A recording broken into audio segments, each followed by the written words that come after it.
Brooke and Jubal's second date update. Every once in a while, we get one of those second date updates where you're like, I'm pretty sure I know why they're not getting a call back. And Cece is on the phone with us today. Cece, I think after reading your email, I know why you're not getting a call back.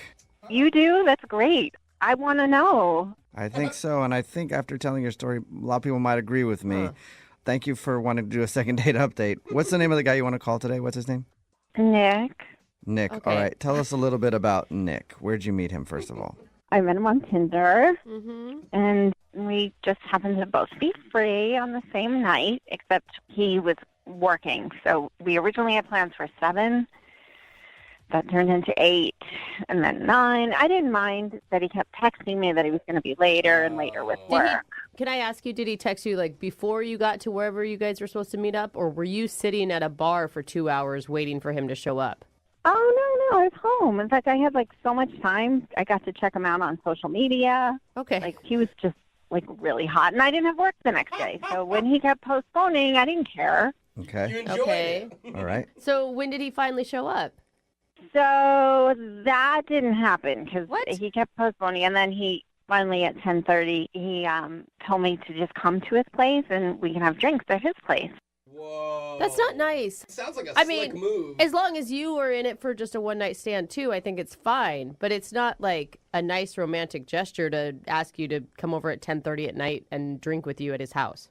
Well, I didn't mind coming over. I thought it was really gracious of him. Huh. So you went over there. Yeah, and then you know what? I went over to his place, and the weirdest thing happened. What? Uh-oh. I kept knocking on the door, Uh-huh. and this went on for like 20 minutes. What? Nobody was answering. I kept texting him, nothing. Now, guys, all night he was texting me. Yeah. So you went to his house and knocked on his door for 20 minutes and he didn't answer? Wow. No, so I started to get concerned, right? Like, oh my God, I hope he wasn't in an accident. You know, all these like horrible things are running through my mind. So I knocked on the neighbor's door and I asked him, you know, have you seen Nick? What? This is so I'm strange. sorry, Okay. but the And what did the neighbors neighbor are do? involved? The neighbor hadn't seen or heard him, so I told him I was Nick's sister. What? Okay, so you lied to the neighbor. It was a white lie for a good cause. For a good cause. Okay. So in order to find out if Nick was okay, I said, could you please let me into his apartment? Whoa. Whoa, my wait, you God. faked to be his sister in hopes the neighbors would break into his apartment so you could go in to a total stranger's house. I didn't break in. The neighbor unlocked it for me, so you're wrong. Okay, so they had a key. They had a All right, spare. so they had a key, and then you went into his place, and what happened? Oh my gosh. Hold on, are what you happened? doing? So I was relieved to see that he was passed out. So he obviously worked many hours, and that left him exhausted. What? Like. So you closed up the door and left. I thought about that, but then I decided, no, that wouldn't be right either. I mean, we did have plans to meet. What? So what'd you do? So I let him keep sleeping. Wait, you sat in his apartment while he slept? No, that'd be weird. Good. No, I needed to sleep too, so he was sleeping on the couch. So I went into his bed, and Oh. I didn't sleep with him, guys. Come on. Still. Yeah, no, That nobody's is accusing you psycho. of sleeping with him. It's just kind of weird that you slept in his bed. He didn't That's even know you were in his crazy. place. And how are you being so nonchalant about this? Like, there's no way you can be so naive to think that this isn't a big deal. I was tired too. I did the responsible Oh thing. my gosh. Oh, man. This is, I think that's illegal what you did. Sleeping is not illegal. Okay. Breaking and entering is, yeah. for sure. I didn't break in. That Okay. doesn't, Right. no. Yeah, so you're not supposed to be in there. It's coming That's from a why good I was place. saying that's the reason you're probably not getting a call back is because you broke into his place. No, I feel like you guys are twisting my words or something. I think you're not hearing your own words is Yeah, the problem. Wait, what happened? Did you stay till the morning? I did. Oh. And then I love to cook. So I went in his kitchen, Oh, my gosh. and I thought the right thing was to make him something to eat. So I made him crepes. That And did he? is crazy. That's Crepe. Yeah, did he wake up and freak out that there was some woman in his house making him breakfast? Dude, seriously, this is like the plot of a freaking horror film at this point. I don't get what you guys are reacting to because Nick invited me over. Yeah. Yeah, but- while he was awake before he fell asleep. So how did he react when he found you in his house making breakfast? He was really surprised. I Yeah, bet. I Yeah. bet. Mm-hmm. And we talked for like 10 minutes while I started to make him coffee, and he insisted that I didn't need to do that, Yeah. which I thought was really thoughtful of him. Like, he wanted to take care of me. Like, don't do that. That's not what he was doing. Yeah. No, he was telling you probably to get out of his house because that Yeah. was really a huge breach of security, trust, all of it. I don't know. Everything. Yeah, breach of everything. Agree to disagree, guys, but I did leave. Okay. He said he had to get going. He said he had plans for the day. I mean, I didn't have work, so I offered for us to spend time together. Oh, okay. But, you know, I get it. He was tired. He worked really late. scared. But, yeah, so I thought we hit it off when we talked. Okay. But now he's not returning my calls, and I just want to know that he's okay, and he's really cute. I don't You think we said should do that. this. I don't think we should call this man on your behalf. Dude, he's probably still scared. No, he works really hard, guys. Does he Yeah, have a got that. restraining order? Yeah. What? Nothing. Yeah. We'll play a song my and then come gosh. back and call him and get your second date update, okay? Oh my god. Thanks, guys. Yep, hold Oh on. my gosh. Moving 92.5. Brooke and Jubal in the mornings. Second date update. You know, the more that I think about it, the more I think there was nothing wrong with what Cece did for her first date What? with Nick. Kidding? If Stop you're it. just joining us for today's second date update, Cece is on the phone, and she made plans to meet up with this dude, Nick, through Tinder. But then when it was actually time for the date, he kept having to postpone because he was at work. Anyway, fast forward to about 10:30 at night. He said, you can come over to my place for drinks. She did that, but then he wasn't answering the door. So she spent about 20 minutes trying to get him to text her back or answer the door or something. Nothing happened.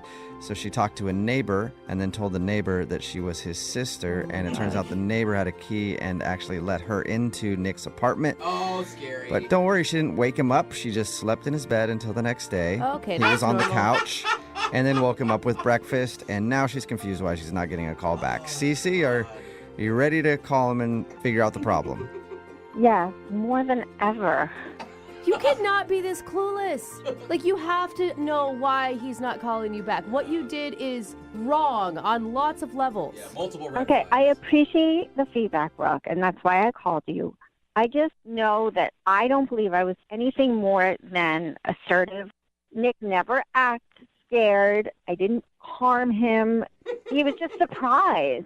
Okay. Just surprised. Okay. All right. Well, I'm going to dial his phone number right now and surprise him again, okay? Thank you.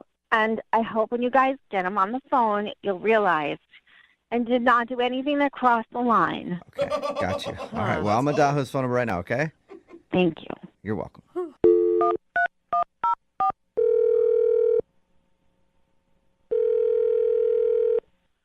Hello? Hi, may I speak to Nick? Yeah, this is Nick. Hey, Nick, how are you? This is Jubal from Brooke and Jubal in the morning. I'm sorry. I said this one more time? This is Jubal from Brooke and Jubal in the morning. It's a radio show. Okay. Hi. Hi, how are you? I'm good. How are you? Not too bad. Thank you for asking. Nick, the reason I'm calling you today is because we got an email about you from somebody who listens to our show. I didn't call you guys. No, I No, know. Yeah, I know that. No. Calling you. We got an email about you. So we do a segment on our show. It's called the Second Date Update. That's where if you go out on a date with somebody and then end up blowing them off, they can email us to get you on the phone and find out what happened. So we got an email about you from somebody who you sort of went on a date with. Yeah, that's a stretch even. Do you have a name? I do. And before I tell you that name, I want to ask you to not hang up on me. Her name is Cece. Yeah, she's been I know she's been trying to reach me for a while, and I have not had a chance to get back to her, but yes, I know who you're talking about. Why are You you? sound really casual about How this. are you not like? I wouldn't call it a conventional date by any means, but Yeah. what do you guys need to know? Well, What do you mean? yeah, I mean, she just wants to know why you're not calling her back. And we all assumed it was because she kind of broke into your house while you were asleep. And slept in your Yeah. bed. But apparently that's not a big deal. Believe me, that sounds insane. I get it. But actually, I kind of understand what happened and why she actually ended up inside my place. Oh my God. I don't know who Okay. I'm more baffled by now. Like at first, I thought Cece must have been the most clueless woman that ever walked the face of the planet. But you sound like you were okay with her breaking into your place and sleeping in your bed without you knowing? Well, I mean, I kind of dropped off communication like kind of abruptly, and I wasn't able to get back. And it was a bit much. I'm going to agree with that, yeah. But she was concerned, and I get it. Huh. Okay, so if that wasn't the deal breaker for you, then why haven't you gotten back to her? What could be worse than that? I'm so baffled right now. We were in touch a little bit afterwards, and she texted me a picture of me sleeping. Creepy. And she said that she took a bunch of those pictures and she wanted to assemble like a photo book of me sleeping. I mean, she's a photographer and she's kind of out there, you know. Wow. This is like an art project, but I just thought, you know, it's a little intense, I think, you know, for me. A little? Yeah, dude. Like, that would have most people going to the authorities to file some sort of report. Yeah. No, she's not like a danger like that. I mean, she's definitely eccentric. I would Yeah. say that. All right, so breaking into your place, sleeping in your bed, and you didn't know she was there, not a big deal, but taking pictures of you while you're sleeping is what did it. I mean, my understanding of this is that she didn't actually break into my place. My neighbor let her in, and Yeah. and I trust him implicitly, and she was clearly concerned. But it still sounds like you were like still maybe considering going out with her. You know, I really wasn't sure what to make of it at that point. I mean, it was so far removed from any kind of a date that it was just, I think it's like a friendship of some Friendship. sort. Okay. friend. Well, if it's a new friendship, Wow. then and I'll just let you talk to her right now because guess what? Cece's on the other line and wants to talk to you. Are you serious? Really? Yes, I am. Cece, are you still there? Yeah, hi. Hey, I hope I didn't say anything insulting. I am totally cool, you know? What? No, it's okay. It's okay. I mean, I don't see why taking pictures of you when you're sleeping is creepy, but I respect your opinion. Oh my God. You know what? It's not. I don't find it creepy, and I don't want to paint you like that. It's a little much for me, you know. I'm a little more easygoing, I think, you know. This is insane. Okay, so are you still up for meeting? Because I only sent you a couple of the pictures, and Oh no. you know I could show you all the pictures I took of you. I made a nice album. Sleeping You know, album. I'm okay. You know, I'm not feeling well these days. I'm a little bit under the weather, so These days? I don't want to get sick. And All the I think days. he's just scared. so maybe, I don't know, maybe check don't in think in he a few is. weeks or so. Yeah. Okay, wait. Can I just pause for a minute? I just need to know. The morning you wake up and a stranger is in your kitchen making you breakfast. You were still cool at that point. Yeah, no, she wasn't a stranger to me at that point. I mean, we've been texting all that night, and I mean, it wasn't any more alarming than like waking up after a night out drinking and then waking up with someone that you don't recognize. I mean, that was, I think, more alarming to me than with this Oh one. my Huh. God. You guys All right, honestly yeah, belong you guys together. do belong together. But now he feels uncomfortable about me taking the pictures of him sleeping. And now I feel Yeah. bad that I inadvertently made him feel uncomfortable. That was not my intention. It's not that I'm so much uncomfortable. It's just that it's, you know, I'm a pretty relaxed person, you know, obviously. and that's a little. I mean, I just feel like it's a little too forward, if that makes any sense, you know. And I just want to take a step back a little bit, and you know. Yeah. Nick, would you like to go on a second date with Cece? We'll pay for it. You should. Please. Yeah, you know, I don't know about that right now. I want to just take my time a little bit and. Come on. No, you have to go out with her. I mean, now she thinks it's okay to break into men's apartments. Like, you have to okay this because you're already... I told you I didn't break into his house. Whoa. Whoa. Okay. Hello. I think they're escalating. God. Yeah, geez. I know, Oh, Cece, right? sorry. Man. Okay, you guys. Sorry about that. So Nick, you're not interested in going out with Cece again right now. Not now. You know. Sorry. But Down the road, maybe. Maybe. yeah, maybe, but I'm not in that place right now. I'm just, I'm kind of freewheeling and happy Okay. about it, Okay. All right, and Cece, are you okay? I mean, Sorry to upset you. yeah, sorry. Yeah, I mean, I'm sorry I lost my cool there. It really pisses me off when somebody accuses me of breaking in when I didn't break in. God, No, yeah. it's cool. Yeah, you. Yeah, well, What? You know what? are you talking like I about? said, sorry about that, Cece, and Oh my God! Don't Yeah. be waiting at my car for me, please. at least you know that Nick maybe somewhere down the line would go out with you again. Yeah. I think that's a wonderful thought. Thank you for being positive. Finally. You're welcome. about time. Yeah, I'm sorry about the whole thing, but you take care, Yeah. okay, Cece? Be in touch. Thanks, guys. Yeah, no problem. Don't be Yeah, Nick, yeah, don't be. Yeah. Nick, thank you for your time, man. Appreciate it. All right, thanks, you guys. And today's second date update does prove there's somebody out there for everybody. Yeah. Brooke and Jubal in the morning. Everybody texting in at 78592 says the guy in today's second date update needs to move out of the country. If you missed today's second date update, this girl, Cece, wanted us to call a guy named Nick. She actually had plans to meet up with him for some drinks, but she never met up with him that night. Well, she kind of did. They were supposed to meet up. He kept pushing it back. And then she showed up at his door when he wasn't answering. So she did what any sane person would do.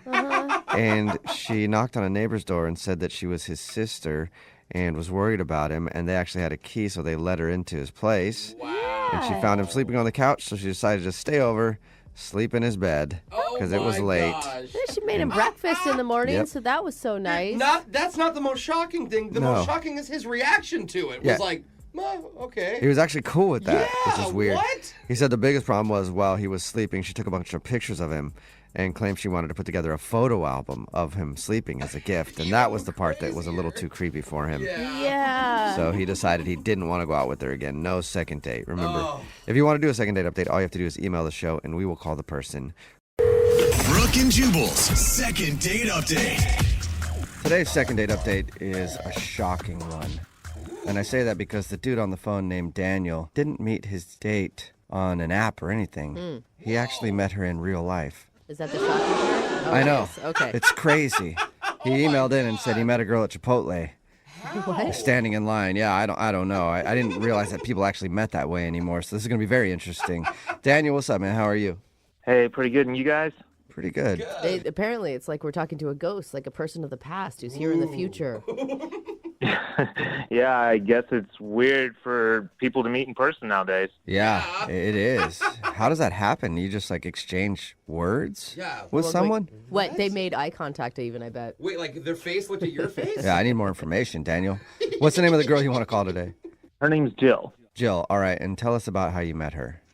Well, basically, we were just standing in line at Chipotle together, and if I'm completely honest, she's got a hot body, dude. Like, she's got lots of curves, and I mean, it was funny because I noticed her, and she was right behind me, and I just asked. I was like, "So, what are you getting today?" Oh my God, you were bold. You just turned around and. Yeah, well, I was basically just trying to be more smooth. I was asking her what food she was getting and what she likes. Oh, And turns out we're both getting bowls. nice. And then it turns out we also both like black beans.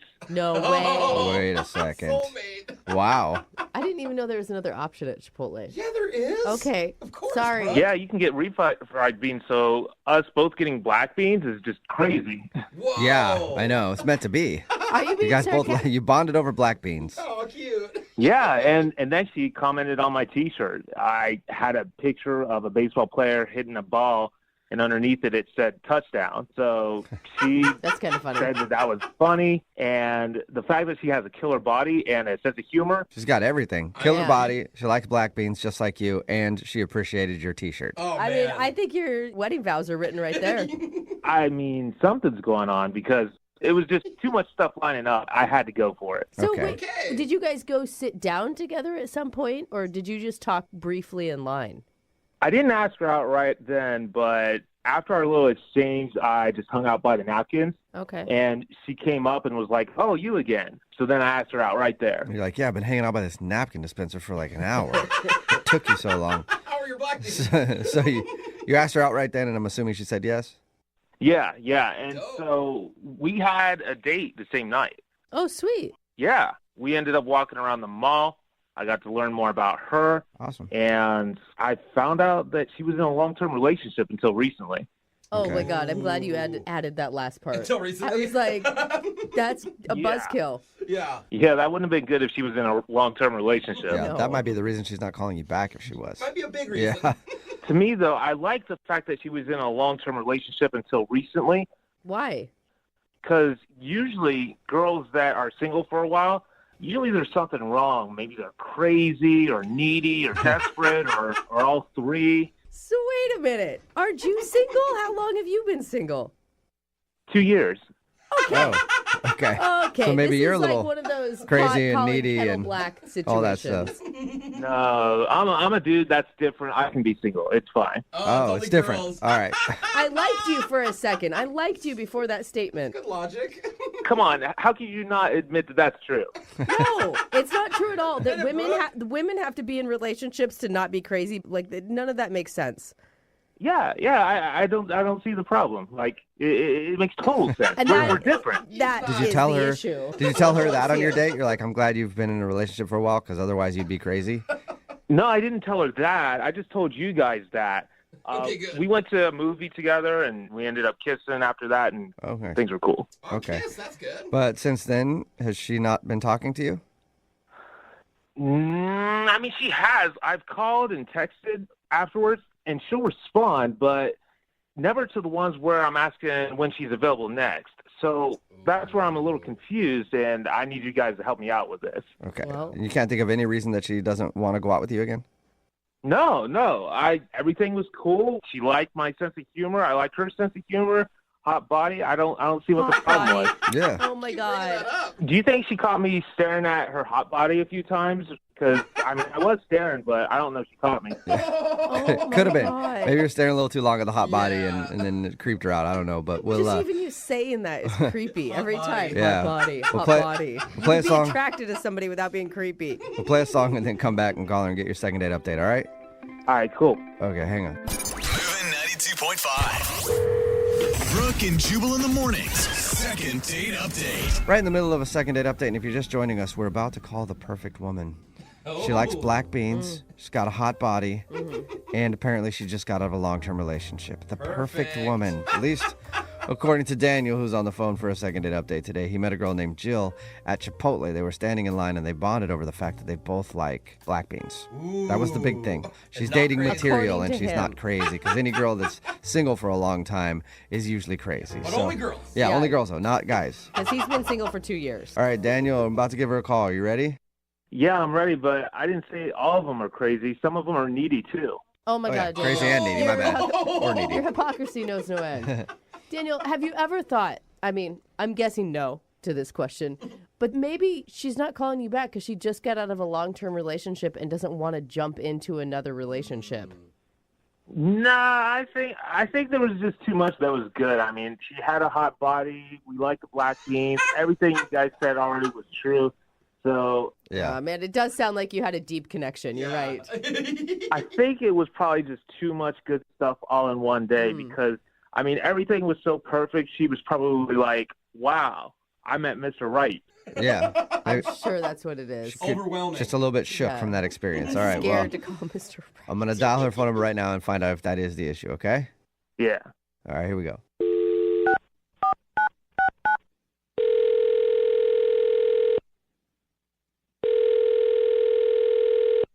Hello, Hi, may I speak to Jill, please? this is Jill. Jill, how are you? This is Jubal from Brooke and Jubal in the morning.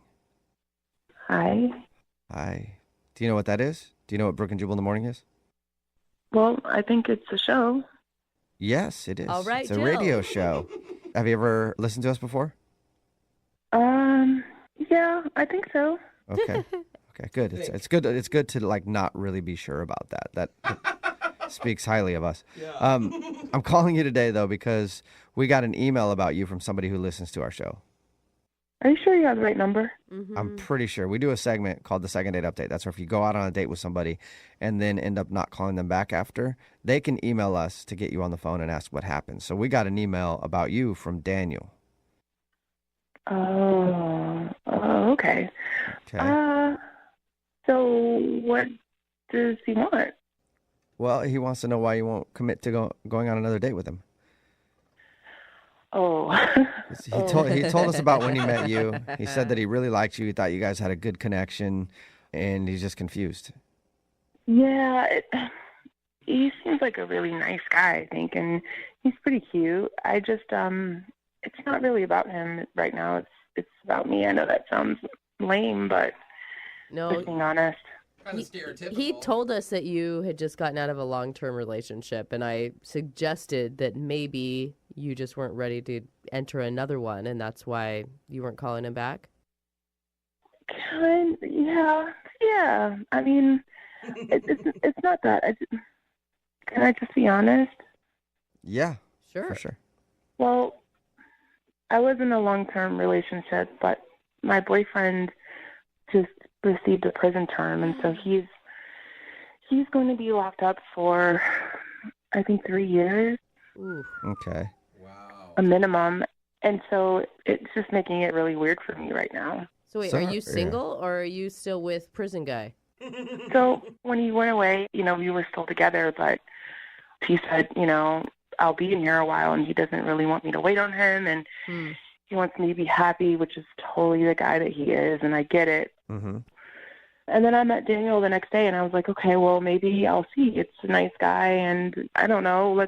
Let's see, but I'm just still not sure. Okay. So you kind of still have a boyfriend. Well, I want to be open. It's just a little complicated. Mm-hmm. Yeah, Okay. I would imagine. So you did like Daniel, though. You thought he was like a good dude. It's just that you have a ex-boyfriend, sort of still boyfriend who's locked up right now. Yeah, we had a lot of fun. It was nice being, out and having fun and not thinking about all of these other crazy things. And we had a good time. Yeah. Okay, well, Jill, I also have to let you know that Daniel is actually on the other line listening and wants to talk to you. What? Yeah, he wants to talk to you. And this is not a collect call. There's no time limit on it either. So you can talk to him for a minute if you want to. Yeah. Do you want to talk to him? Are you serious right now? Yes, I am. Unless you hung up. Daniel, are you still there? Yeah. Hey, Jill. Hi. So why didn't you tell me about this before? I mean, that's a concern for me. Concern? Well, Can you tell me how big this person is or how tall they are? What? Or... How big? Are you going to fight him? Are you scared? What are you saying? I mean, you're dudes in prison. Like, that's just, I don't know how I feel about that. Well, Phoenix, he's in there for 3 years, so... Yeah, but is it like a white-collar crime or a blue-collar crime? Is he tough? Or I mean, you're really strong, so, you don't have to worry about any of that. I can tell you, you're a tough guy a little bit, and I felt really safe with you, so, You can square up with him. Huh. He sounds worried. Yeah. What are you worried about, Daniel? You worried about, like, you start dating Jill and then in 3 years gets out of jail and then... Yeah, comes right after you. his name's Phoenix. I mean, this sounds like a really tough dude. I don't know anybody called that. He's a really nice guy. He's super sweet. He got caught up with the wrong crowd. It's nothing that you should worry about, Daniel. I had a really good time with you, and I know that if anything ever happened, like, you'd be fine. You've been in a knife fight at least once, right? Oh, What? what'd you say? A knife fight? For real? No, I've never been in a knife fight. Why would you ask me that? I mean, the world is a crazy place. Anything could happen. Yeah, but you just said a knife. Like, that's the kind of stuff that happens in prison. I'm not trying to be in knife fights all of a sudden. No, knife fights happen outside of prison, too. They can happen anywhere. And, that's how people usually end up getting locked up in the first place. Oh. Well, now we got a okay. little Now we're maybe backstory. getting a little information on why Phoenix is locked up. Oh, dang. Jill, I can't tell if you think knife fight is a positive or a negative for Daniel. Like, what's the best answer here? Well, he seems like a guy that can handle himself.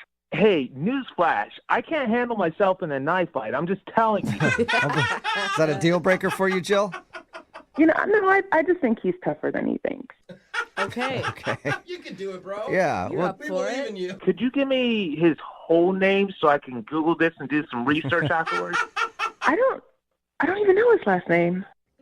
What? What are you talking about? Like, he has no last name? I'm sure he was born with the last name. It's just he never told me the whole time we were dating. He'd never used a last name. you see, we're dating for like 2 years. This guy sounds nuts. I don't know what to say. Dude, would you like to go on a second date with Daniel? We'll pay for it. He's got to bring his own knife, though. We're not paying for the knife. I would. You would? I would. Oh. Yeah. Seems like he's a little shy, but he's also like strong and, just in case anything gets rough out there in the world, I feel like he could protect me. Oh, my God. Okay, Daniel, Uh, what do you think, man? You got a second date. I think he just peed himself. I might have to think about it. I don't know. I don't know. Are you scared to Come say on. no, Daniel, or are you really contemplating this? Well, things have changed because there's another component to this. So I'm not saying no. I think you have a lot of good attributes. Like, your body is amazing. I just need more time to think about this. Okay. Oh. All right, Jill. Jill, does that work for you? He's going to think about it a little bit? I mean, yeah, Daniel, you could think about it, but don't wait too long. You know who's coming out soon. Yeah, don't wait 3 Don't wait years. too long because otherwise Phoenix will be out and looking for you. Yeah, I'm not so sure. I'll do I'd better go now. All right. So we'll let you go then. Bye. We'll see you later. Good luck. Man. Brooke and Jubal in the morning.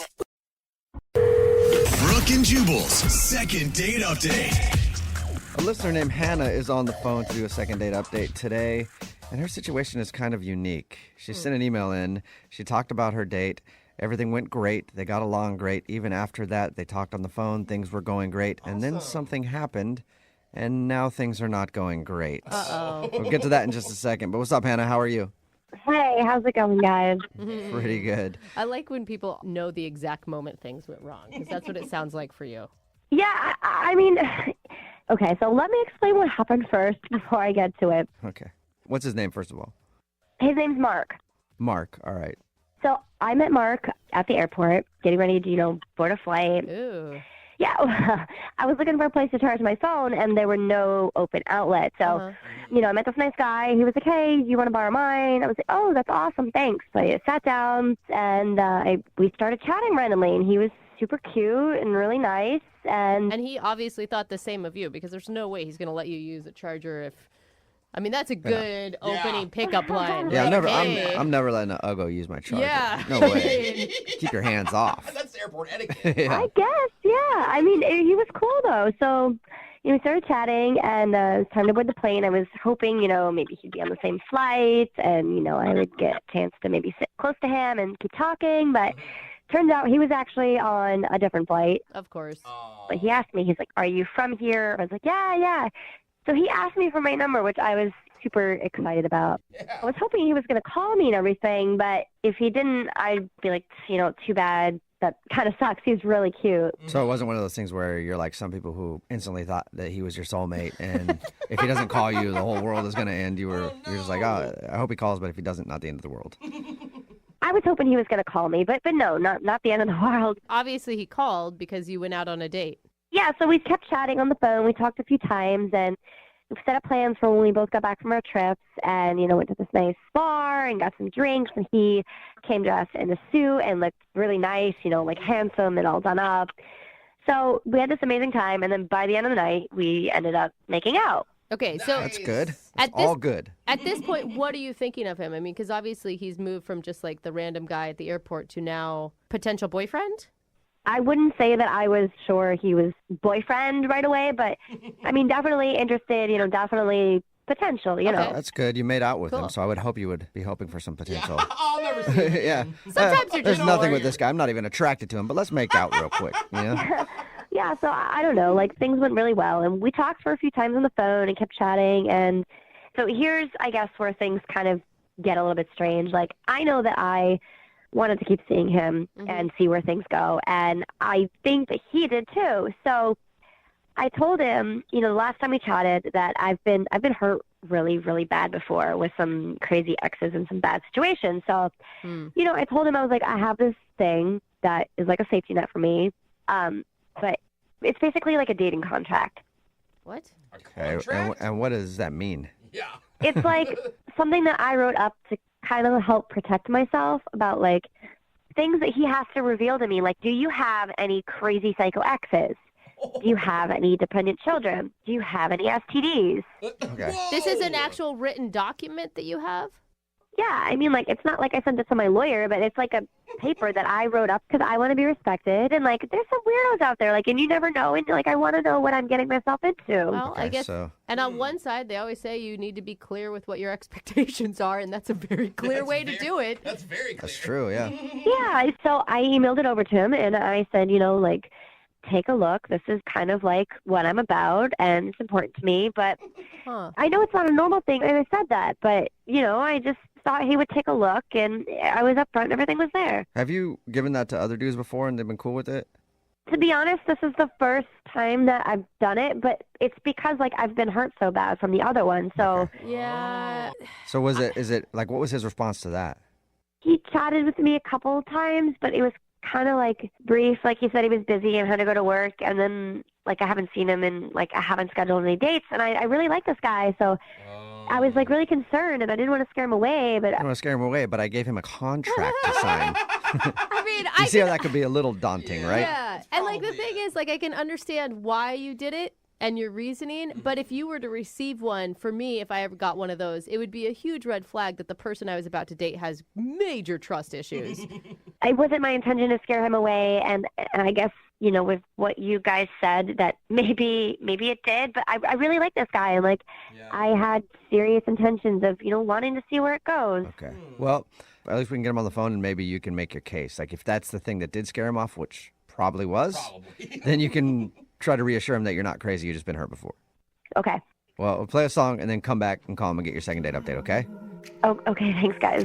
All right, hang on. Moving 92.5. Brooke and Jubal in the mornings. Second date update. Nothing says true love like contract negotiations. That's right. I know everybody probably just swooned when I said that. Hot and heavy.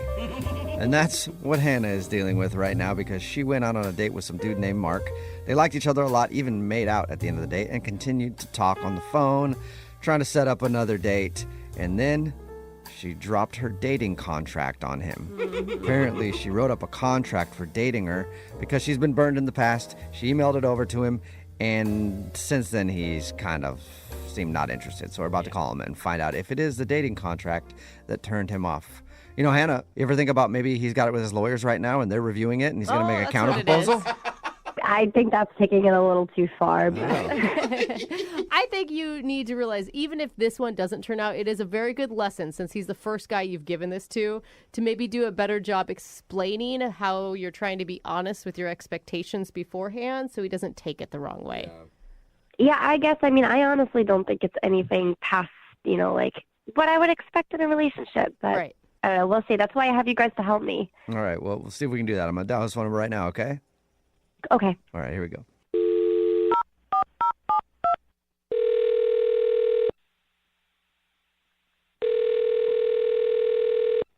Hello, Hi, guys. Speak to Mark, please. this is him. Hey, Mark, how are you? This is Jubal from Brooke and Jubal in the morning. Who? Jubal from Brooke and Jubal in the morning. It's a radio program, Uh, a showgram on the radio in the morning on the radio show. I don't really listen to the radio. Yeah, don't blame you. Well, it's a radio show called Brooke and Jubal in the morning, and one of our listeners emailed us about you. That's why I'm calling you. Somebody about me? Who is? I don't understand. Good question. Yeah. I'm going to start with the who is first, What, who, okay? when, where, why? Hannah emailed us about you. Hannah. Oh. Yeah. Okay. Yeah. Good moans or bad moans? I don't know. Yeah, it sounded pleasurable, but Okay. I don't understand what's going on here. I can tell. It's okay. And I'm starting to not understand either, and I've done this like a million times. She emailed us because we do a segment on our show called The Second Date Update. That's where if you go out on a date with somebody and then end up not calling them back, they can email us to get you on the phone and figure out what happened. And she says that you guys have been talking a lot. You met, you had a really cool first date, you made out, and you guys were talking a bunch and things were going great. And then all of a sudden it seems like you're not interested. So she wants to know why. Yeah, I'll bet. Does that laugh mean that she should already know why you're not calling her back? I would think that she would. It's so weird. She was cool. And yeah, we made out at the end, so that was promising, but then we're talking on the phone and she's like, just one little thing. I'm going to send you something. And she sends me this 3-page document of a contract, like a dating contract. 3 pages? It's a lot. 3 full pages of rules and conditions. Rules and Yeah, conditions? she told us that she sent that to you. I didn't realize that it was 3 pages long, though. I thought it was something that just said, hey, my name's Hannah. Please don't hurt me. Sign on the dotted line. Love you. Yeah. Oh, no. It was a whole list of things I had to do, like disclose crazy exes, asking if I had STDs.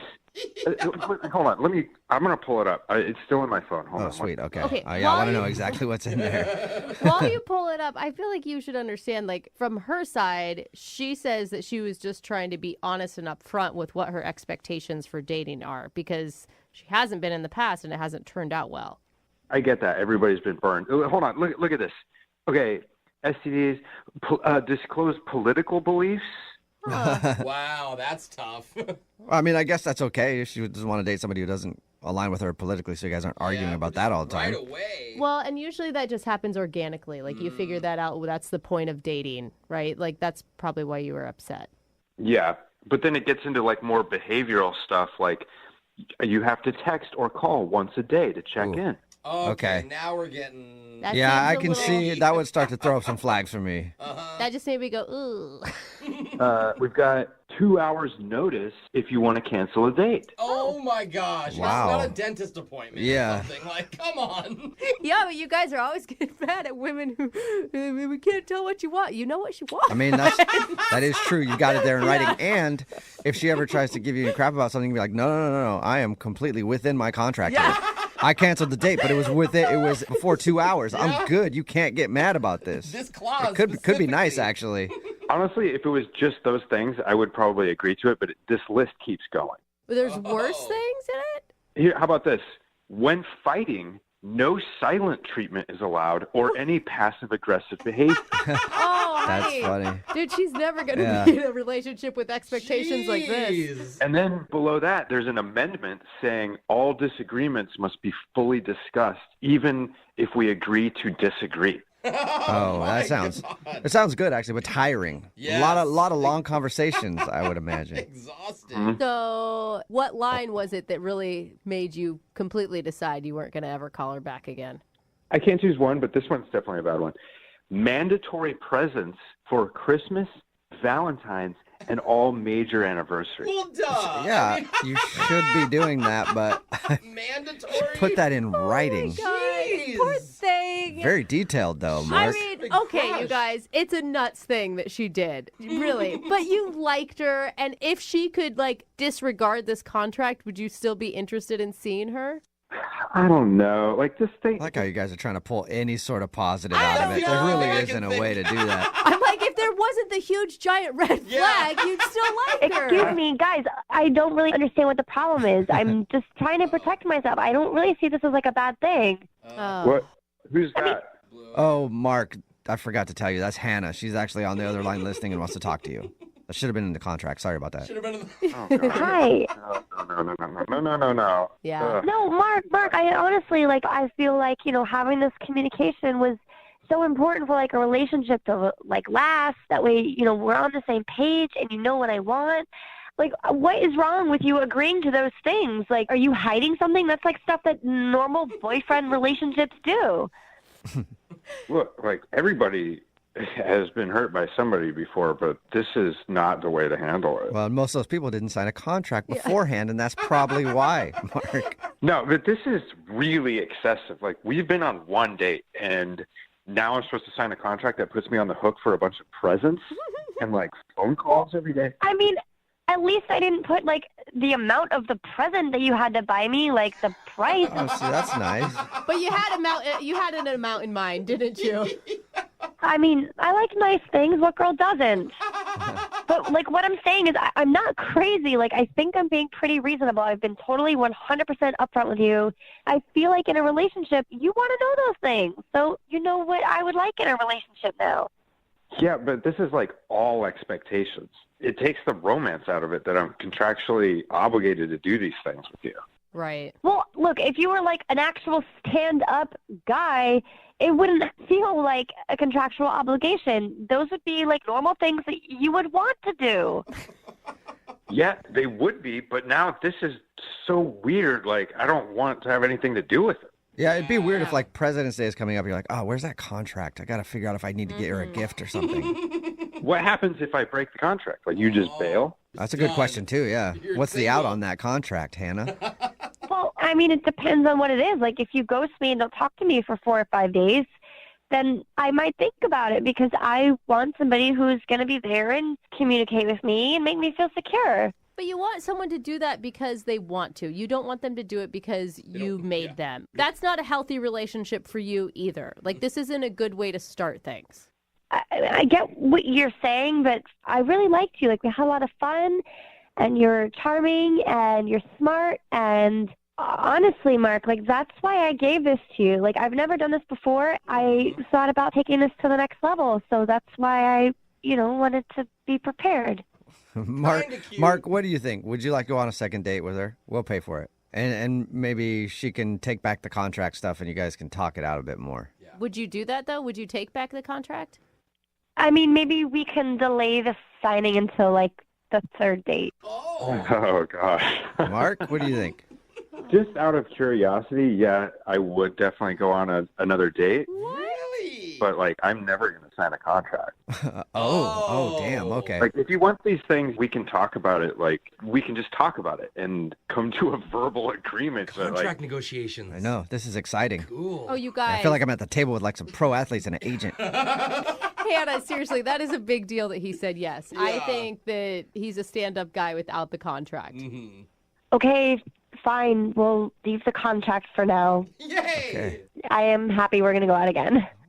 Awesome. I do like you, but we got to talk about this last rule on the contract. Which one? If a breakup becomes necessary, it must be done face-to-face and not via text, phone, or FaceTime. I'd rather have a text breakup. Brooke and Jubal in the morning. Brooke and Jubal in the mornings. Second date update.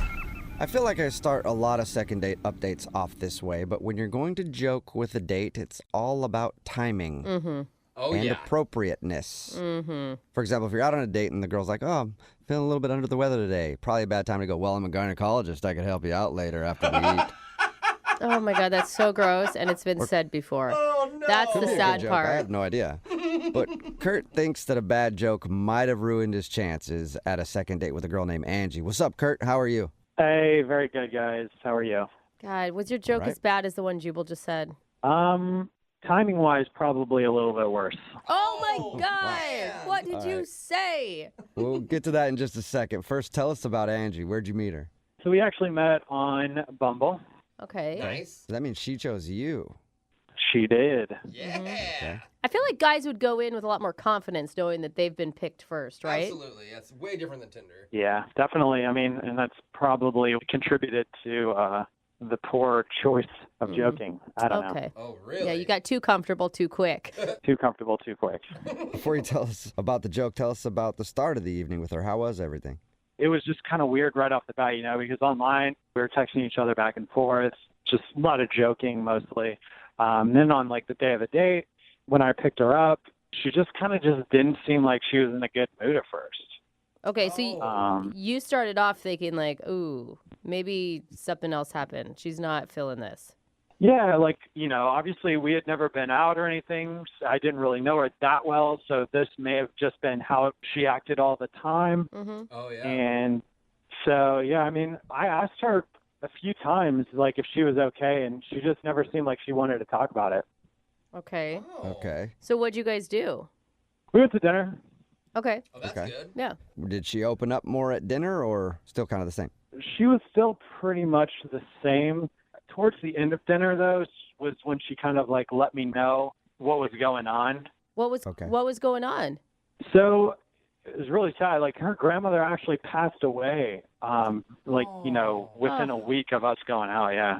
Oh, that So sucks. she's probably not getting a big settlement, so she was upset. What? No, Jubal. Oh my God. She obviously really liked you if she thought like, man, I'd still want to go on this date. You know, this will cheer me up. Exactly. Maybe this is the silver lining that I need this week. Did she mention anything about the settlement? No, Jubal. Yeah, there was no talk of like any settlement or like a will or anything, thank God. Yeah, I would hope not. But that's a real bummer. How did you respond when she told you that? Well, I mean, this is kind of where I think I messed up. So my grandfather had actually passed away a couple months before. And, I was kind of telling her, like, I totally understand. I was like, my grandfather actually passed away recently, and obviously it's, really tough. I was like, but maybe we could get my grandmother, who is still alive, to hang out with your grandfather, who's still alive. So you took the opportunity to try to hook up your grandparents. And how did she take that? Well, she didn't really say anything at first, and then she kind of started to like look around. So I quickly let her know, like, hey, I'm just joking. I'm just trying to make you feel a little bit better. And yeah, that was pretty much the end of the funness of the date. Especially because like jokes are supposed to be funny, and that's not even really funny. Yeah, I know. It was really bad timing on my part, and I wasn't thinking. I was just trying to make the situation a little bit better. Yeah. But I could see, if you apologize, that she should understand. I don't know, Kurt. I thought it was hilarious. So. Yeah. So how did everything end then after that? Well, pretty much it ended very shortly after that joke. Whoa. She was like, yeah, she just said she was kind of ready to go back to her house. And I took her back. I didn't try making any moves or That's good. I didn't try, obviously, kissing her or anything. I wanted to stay respectful, because I really did like her outside of that crappy joke that I made. She was really nice. Have you talked to her at all since? No, I haven't. She hasn't called me back. Okay. I just feel like, people say awkward things in awkward moments on a date. I feel like what you said, though not funny, forgivable. Yeah. Yeah, I don't know. Like I said, I was trying to be lighthearted about it, but it obviously was maybe a little too soon. Mm-hmm. And I don't know. Yeah, she hasn't called me back, and it's kind of like surprising too because usually girls call me back. Like I'm kind of like a part-time model, so even if girls don't like me, they generally will reach back out to hook up or something. Because you're attractive. You're hot, yeah. Yeah. All right. We know. The very least, we can get her on the phone and see if you can apologize for your joke and try to get a second date. Yeah.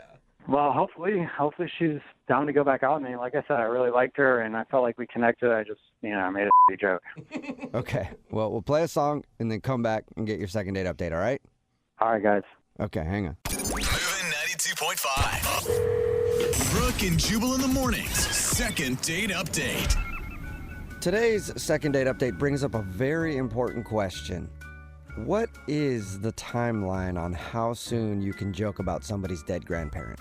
I think we got to figure it out. I think we should do it by maybe the age that they were when they died. Like if they were 80, got to wait 80 days before you make a joke.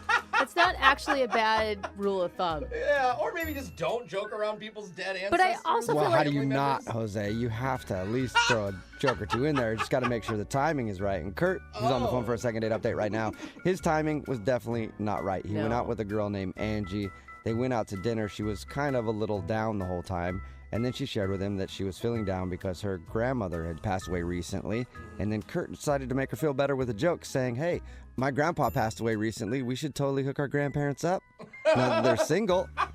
And she didn't find it very funny. And then the date ended very shortly after that. So we're about to give her a call. And Kurt, one thing we should do in this phone call is find out how old her grandma was, so we know when the appropriate time to make that joke is. Oh.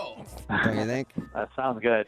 No, Okay. you guys, stop bringing up the dead grandma. I think that this is your chance to apologize and maybe say what you should have said when she said that. You've had time to think about it. Do you know what your appropriate response would have been after she said her grandma kicked the bucket?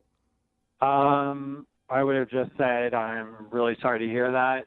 if there's anything I can do, let me know, and then maybe change the subject. See, That's perfect. so good. God, hindsight is 20/20, isn't it? It's a much better option. All right, well, I'm going to dial her phone number right now and see if we can figure out why she's not calling you back, okay? Sounds good. All right, here we go.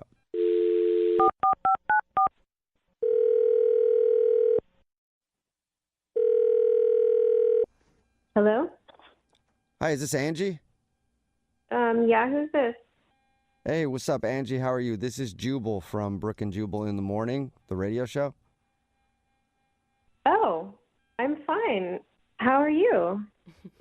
Not bad. It sounds like you might be familiar with the show.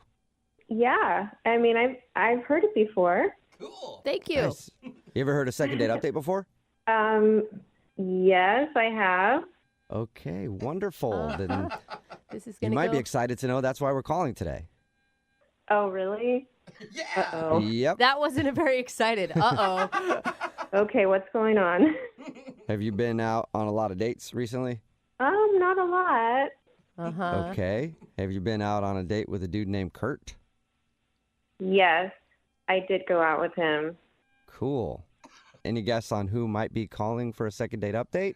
You just said it. Kind of told her. Well, I guess it's him, but that's kind of weird. Why is It's- it weird? It's weird. Yeah, I mean, I'm not interested in going out with him. Yeah, I mean, he got that because you haven't called him back. Remember, the point of the Well- second date update is find out why. Yeah, but I guess he really didn't get it because he actually called you guys, which is weird. Yeah.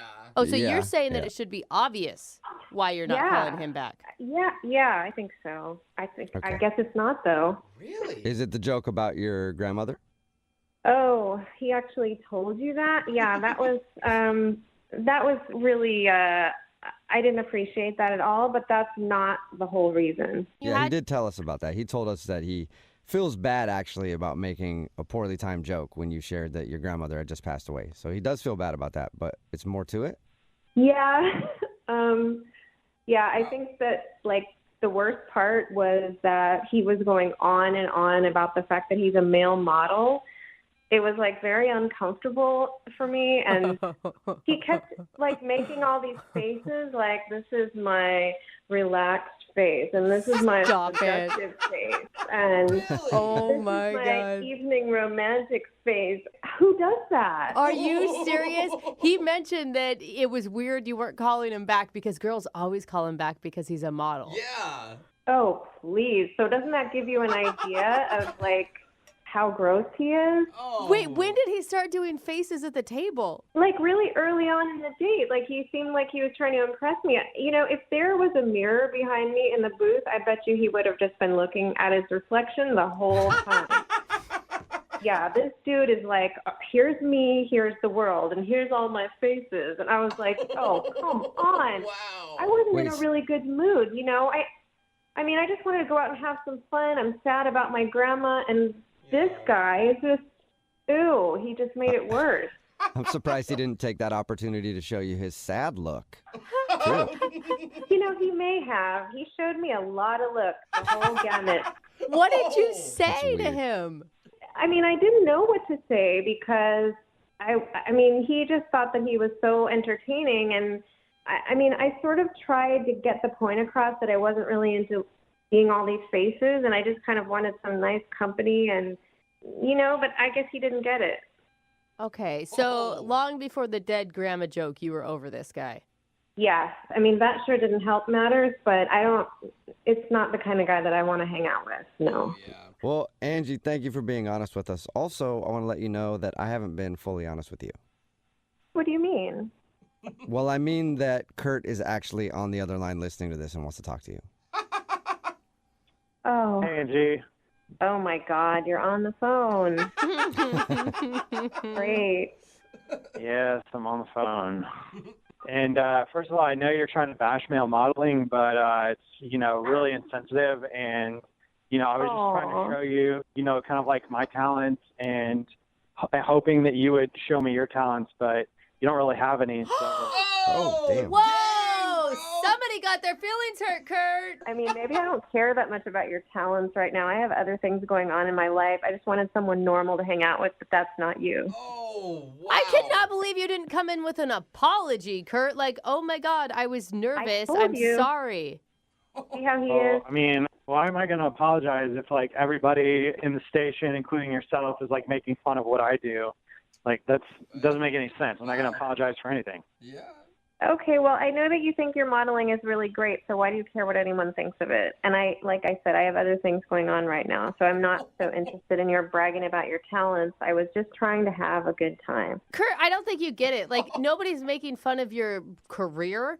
They're making fun of you being so self-absorbed.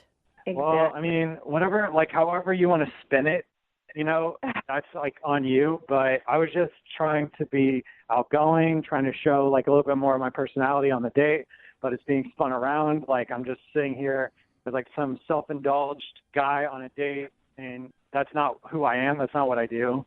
And That's what it sounds like. I mean, how many faces did you show her? for your information, I actually have 15 to 20 different faces that have all made me over $1,000. Whoa. That's good. I wish I could get paid for my face, Kurt. I do think that's a talent, but maybe just not on a date. Maybe save that for when you're actually working and not across the table from someone at dinner. Yeah, it's like Jubal going out on a date and doing all his phone tap voices. Like, no one wants that. They don't? They don't. I'm sorry. For the future. I think a lot of people give male models a bad rap, and just so you guys know, I mean, I know most of you are in the radio and, you know, whatever Angie does. Male modeling is very hard, and we grind every day to make our careers possible, okay? And you have to work on your diet. You have to work on your wardrobe. You have to keep up with what's going on, and obviously you need to practice your faces. I mean, as funny as this sounds, it's a very important part of what I do. Makes sense. Kurt, one very, very important thing that you just said, though, that I think probably makes it seem like you're a little self-involved is you said, I don't even know what Angie does. And you went on a date with her and you didn't take the time to figure out what her career is? Yeah, Kurt, you never even asked me what I do. Well, you're too sad looking to really even talk to you. Like, I was scared to ask you. So it's her fault that you didn't take any interest in her? Yeah, she was just way too sad and way too down. I just didn't know what to say to her. I just didn't feel like I could ask her anything. Oh my God. So you thought you could cheer her up with some of your faces. I get it, dude. Well, Angie, would you like to go out with Kurt on a second date? We will pay for it. Absolutely not. Yeah. I thought you were going to pause after absolutely. Damn. And if you guys are wondering, I'm making this type of face. Disgusted. No way. Never again. Dude, you nailed it. I can't Thanks see it. anyway. Yeah. Yo, stop making fun of my faces. They're real and they very much get me paid. Okay? All right. So, Oh my God, he's Yeah, miserable. keep grinding, Kurt. Angie, thank you for talking to us. And, you know, You're welcome. hopefully you can find a lady out there, Kurt, that will appreciate you for all your different looks. that's great. Thank you so much. I appreciate your feedback. No problem. Brooke and Jubal in the morning. Text in at 78592 says, I'm a model, and that dude gives us all a bad name. And that guy and maybe a few others. But anyway, if you missed today's second date update, this dude Kurt went out with a girl named Angie, and he noticed immediately that she was in kind of a weird mood, and he found out it was because her grandma had just passed away. So Kurt tried to lighten the mood by making a joke, saying that his grandpa died recently too, so maybe they should hook up his grandma and grandpa together. And the joke didn't land well, but we got her on the phone and found out it was partly the reason, but the biggest reason was because he's a male model, and I guess throughout the date he kept showing her all of his different poses, his different faces that he could do, his sad face, his happy face, his, serious face. And she thought it was weird. Today was a day that I was really sad that we're just radio because I really wanted to see him visually. I know. I feel like It he would've was been giving us amazing. all sorts of angry faces at the end of that call. Well, in his I defense, bet during- I'm also friends. And Jubal, you know who I'm talking about. One of my best friends is a male model. But Yeah. at least my friend knows that it looks bad. He doesn't practice or do anything in front of people at all because he knows it's conceited. It's a very weird thing. He's such a good male model, you don't even know when he's putting on a face. Oh! But anyway, Kurt did get super offended with us and offended that people weren't taking his job seriously, even though it is kind of weird no matter what your job is to be doing it in the middle of your date. If you're a CPA, don't do an Excel spreadsheet and show me how cool you are. Yeah, an electrician isn't going to sit at the table and then rewire the outlets that is right next to you. It's just that would be weird. You wouldn't get another call back probably. So Kate decided she didn't want to go out with Kurt again, and Kurt's fine with that. He'll find somebody else to appreciate all of his many faces. Remember, if you want to do a second date update, just email the show, and we will call the person who didn't call you back. Giving away another trip to Vegas in just about 5 minutes, and don't forget, it is Friday, so Young Jeffrey's Song of the Week is coming up at 8:10. It's Brooke and Jubal in the morning. Brooke and Jubal's second date update. It's not often that we get requests for second date updates from guys that have already had the girl inside of them before the date even happened. What are you talking about? I don't Just think sounds we can like do this. the kind of guy Mark is, because apparently that's what happened. Is that the kind of guy you are, Mark? You'll go out on a date with someone as long as they get all up in there first? Oh my gosh. I mean, technically, I guess in this situation, yeah. Yeah, I'm kind of right about that, There huh? are kids listening to this show. We cannot continue doing whatever that is that you did, Mark. Well- or that she did. I don't know who did it. Let me explain. I met her at a dentist's office. Yeah. That's why I say that. He said that she's a dental hygienist and he met her at the office, so I was having a heart attack for she got no reason. all up in his mouth, and then he apparently asked her on a date first. God, I have a filthy mind. Before we get to your date, Mark, how did you ask her out with all those tools in your mouth? Yeah, well, it was a little embarrassing, to be honest with you, because, I went to the dentist's office, and, I seen her right away. She was at the receptionist desk. Mm-hmm. She was, super good looking, very, very cute. They all are. Yeah, they kind of are. But she definitely caught my eye. So, right away, I was kind of, shy. And then all of a sudden, she stands up, and I hear Mark, and I look up, and it's her, and she's bringing me back into the office. So You're suddenly like, oh my God, fate, it's happening. She knows my name. What karma did I do to deserve this? I was like, oh my God, it's coming true. No, but come to find out, she's the hygienist, and she was going to clean my teeth. And, Nice. I'm just trying to play it cool, and it was absolutely, not what I ended up being. I was not cool at all. It's probably where you hope you don't have a disgusting mouth, right? No. Do you have a disgusting mouth, Mark? I've wondered that about you for a while now. No, not at all. Why weren't you cool while you were in the chair? Well, I was trying to, kind of just give her a heads up, and I have no idea why I even said it. I just said, just so you know, I'm a bleeder. Okay. Someone's not flossing enough, Mark. Yeah. And then what made matters worse was, so that, suction hose thing? Mm-hmm. Yeah. So, that must have, slipped or something, and it it gagged me. So, next thing you know, I'm dry heaving in front of this hot girl. Oh, no. It was, super embarrassing, and I was just really not looking cool at all. But come on. And no woman likes a man with a bad gag reflex. It's her job. She's used to seeing things like that. Yeah, so yeah, exactly. So luckily, she was really nice and kind and everything, and I don't think that ruined it for me at all, because, well, before I get too far ahead of myself, she was also I can help you schedule your next appointment, and I was for whatever reason, again, I don't know what was wrong with me that day, but I said, I go, you mean a dentist appointment or a you appointment?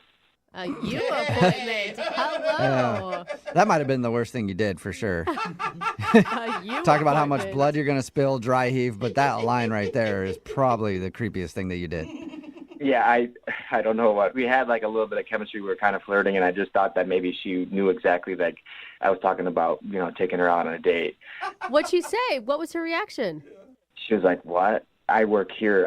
I'm just a hygienist. I'm not. She didn't know what you were talking about, so you had to explain to her, no, I was trying to cleverly ask you on a date.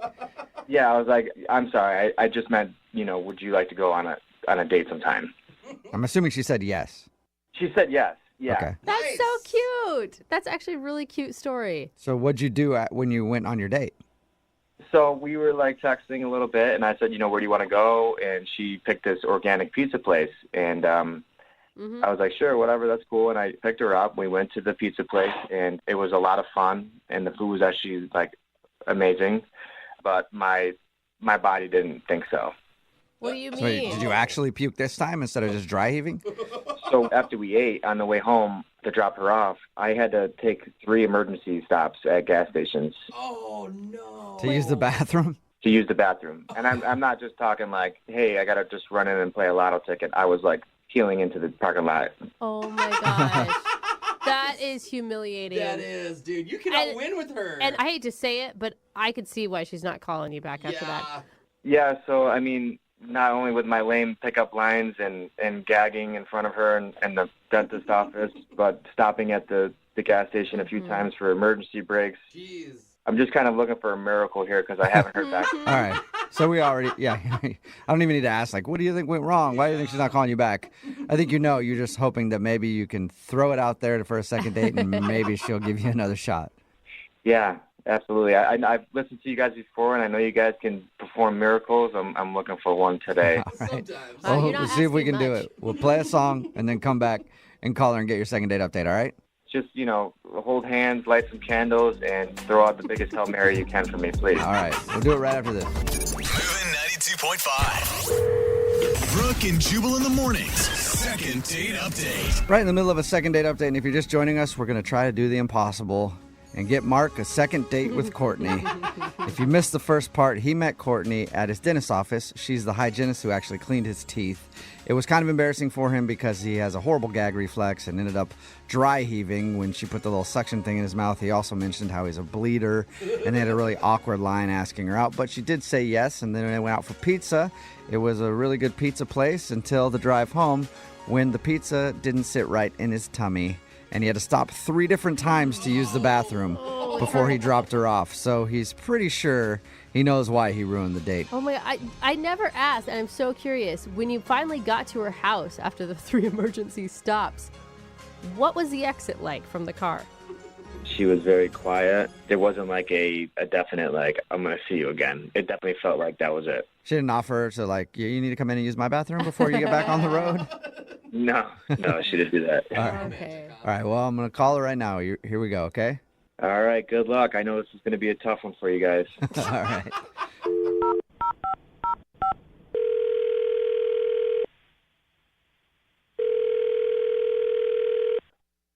Hello? Hi, is this Courtney? Yeah, this is Courtney. What's up, Courtney? How are you? This is Jubal from Brooke and Jubal in the morning. Hi. Hi. Hi, Courtney. How you doing? I'm good.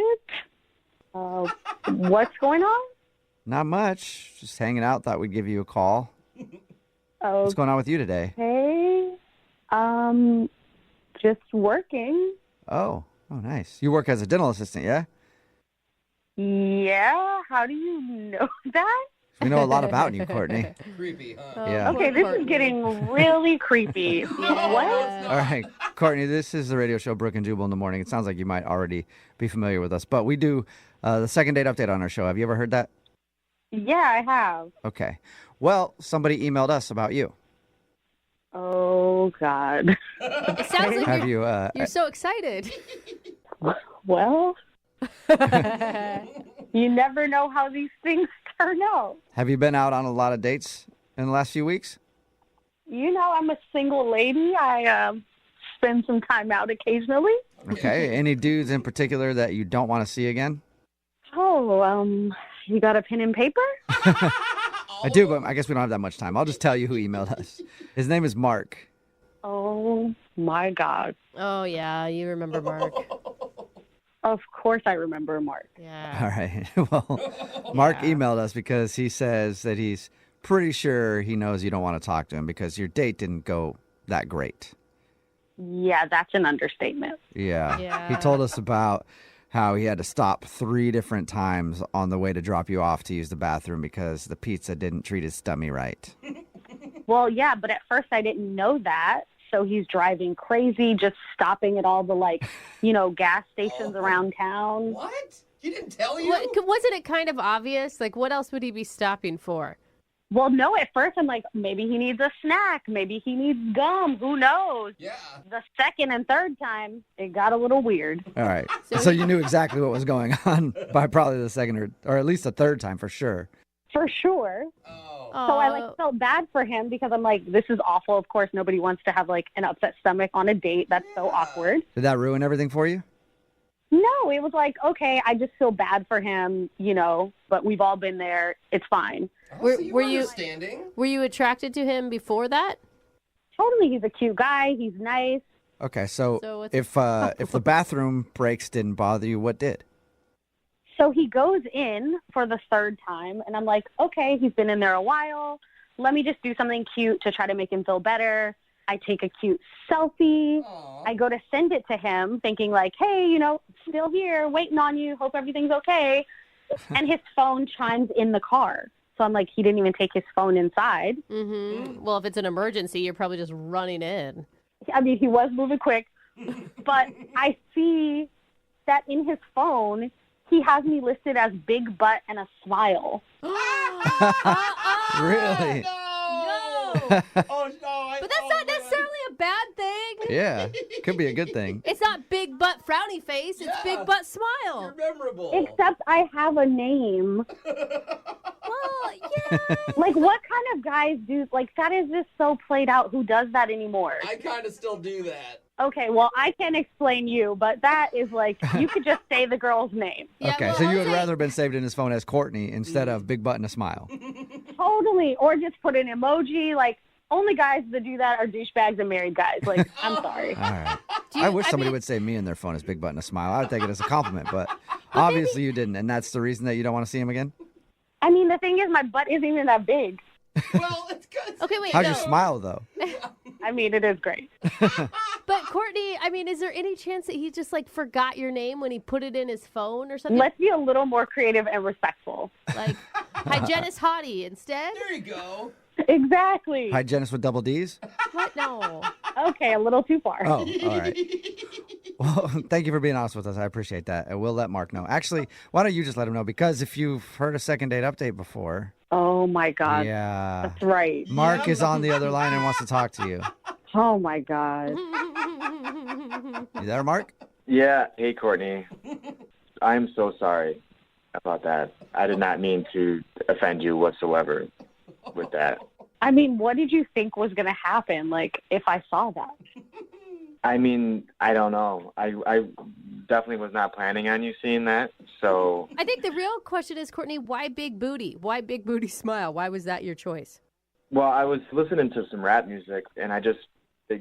Big butt and a smile, you know, like dude, it's not true. She got a nice butt and a great smile, and, you know, she does work at a dentist's office, and... Oh, okay. Oh, okay. It kind of, I see how it works, though.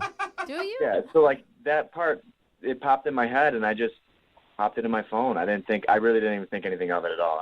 I'm not like that at all. I mean... Yeah, but, like, big butt and a smile, it's not really that respectful. I didn't mean it like it was like a bad big butt, you know, like I meant that it was like what's a bad big butt? What even is that? Bad big butts. It's like, you know, like frumpy, you know, like you've seen them in like yeah. Yours is like completely opposite. It's nice.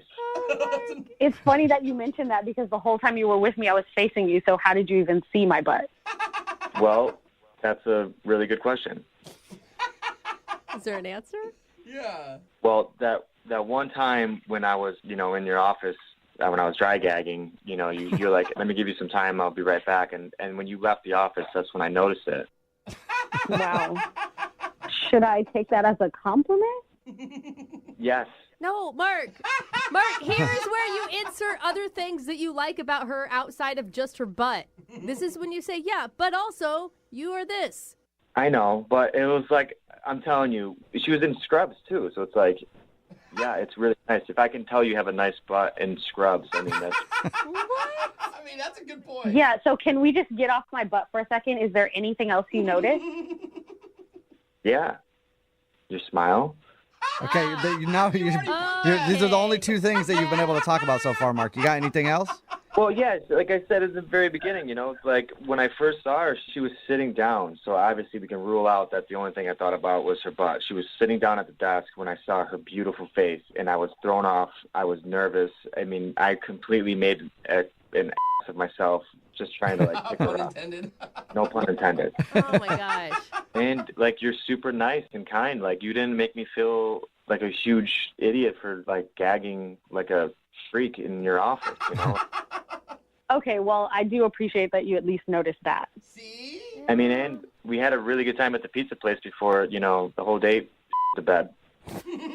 And that also was pun intended because I was literally everywhere. I hope somebody just tuned in right now and just heard I was gagging all over you in your office and then I was everywhere. This date was amazing. Hey, Courtney, would you like to go out with Mark again on a second date? Can he redeem himself? Will you go out with him one more time? We'll pay for it. I mean, I don't know. Oh, I don't blame you. It was just a situation. Not just all puns. Puns, so many. I mean, honestly, like I wouldn't be asking for another date with you if I didn't really think that there was something here with you. I mean, I'm on a radio station, you know, asking for a miracle because that's how much you mean to me. You know, I definitely just want another shot and see where it goes, you know, and I'm really sorry about what I thought was kind of like a funny, stupid nickname. I'll change your name in my phone right now. Oh, that's a good idea. Yeah. Well, what are you going to change it to? Good question. Courtney, the girl with the big butt and smile. I'm just joking. Come on, he's joking. I was just Mark, joking. you almost had me. No, I was joking. It's just going to be just Courtney. I promise. I mean, I have to admit, it's an unlikely story, but there is something kind of charming about this. I do appreciate all your effort. So let's try it. Let's go on one more date and see how it goes. Yes. Oh my goodness. Congratulations, Mark.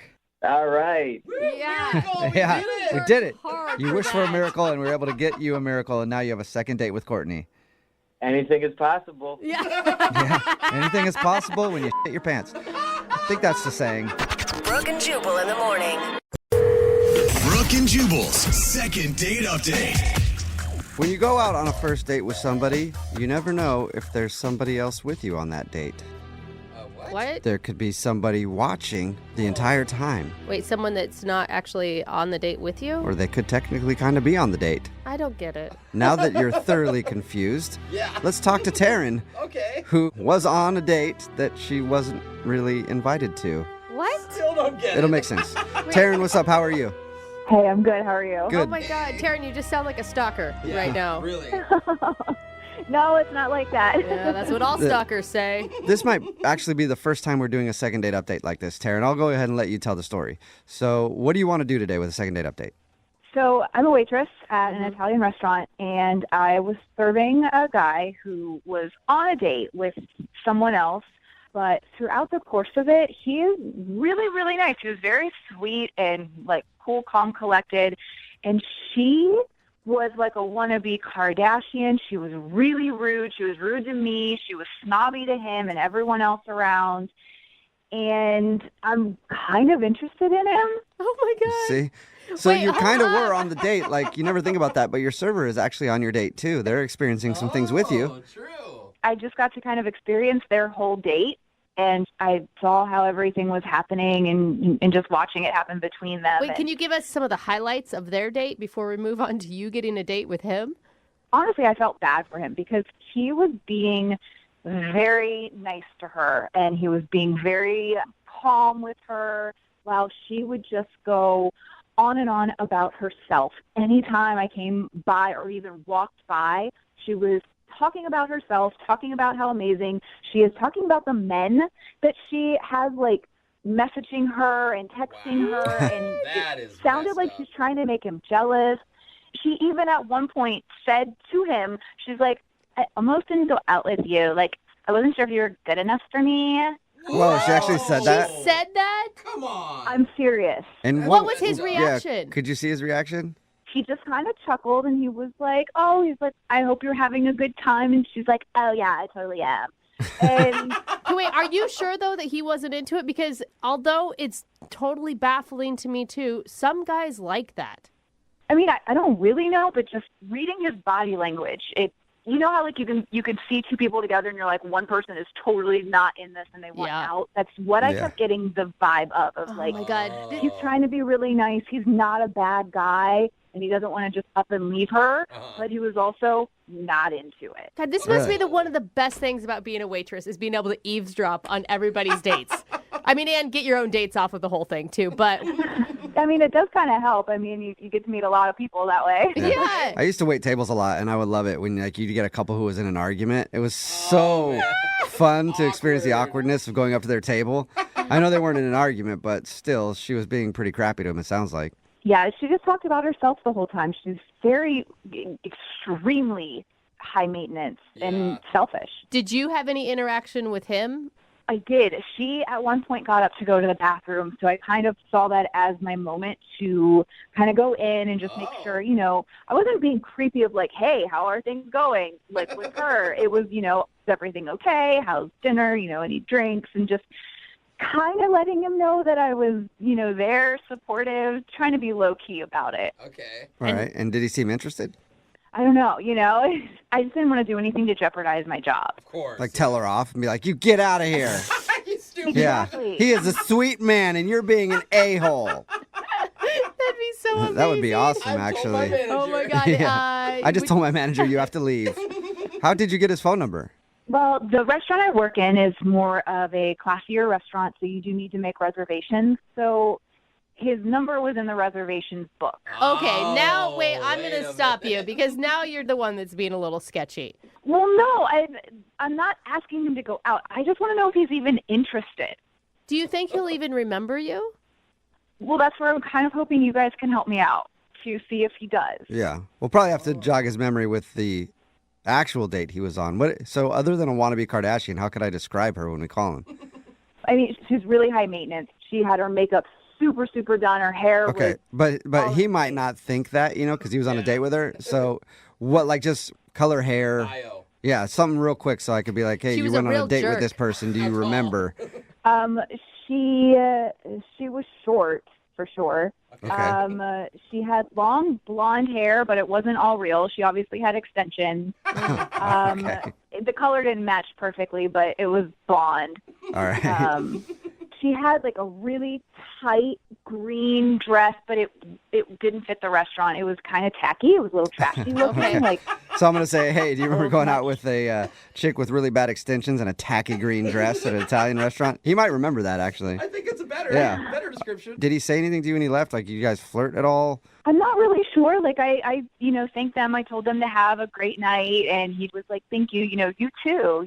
Thanks so much. So it was, he made eye contact with me. Not everyone does that, so. Okay. Okay. So maybe he's into you. I know that this isn't the traditional way of doing things, but I figure give it a shot. Why not? Okay, cool. Well, we'll play a song and then come back and call him and see if we can get you a date in sort of a second date update. Okay, thanks. All right, we'll do it next time. Moving 92.5. Brooke and Jubal in the mornings. Second date update. We're right in the middle of a second date update, and if you're just joining us, today's second date update is a little different. Taryn is on the phone, and she wants to call a dude. I don't do we even know his... Hey, Taryn, do we even know his name? Yeah, it's Steve. It was in the book. Okay, Steve. So his name's Steve. Taryn was actually the waitress when Steve was on a date with another girl, and Taryn witnessed the other girl being kind of terrible to Steve. So after they left, she actually got his number from the reservation book and wants to call him and ask him out herself. So it's sort of a second date update since she was kind of on their date because she was the waitress, but not really. So this is going to be an interesting phone call for Steve. And do you want us to focus on the girl he was with, or do you want us to just tell him that you waited on him and thought he was cute and want to ask him out? I kind of want to just ignore that girl and get past her. Okay. That's a good idea. Now, what do you want us to say if he's totally creeped out that his waitress stole his number from the reservations book? I feel like he's cool enough to just go with it and kind of feel it out and see where it goes. Yeah, you think that, but you don't know him. Yeah, he's like, where's your manager? You didn't really have any conversations together. Well, I guess if it doesn't go well, then I can just lie and say he forgot something at the restaurant or something. Sure. Okay. Okay. Yep. Yeah, Produce an umbrella out of somewhere. We'll see if we can figure out a lie for you if it doesn't work, but I'm going to call him right now, okay? Okay. All right, here we go.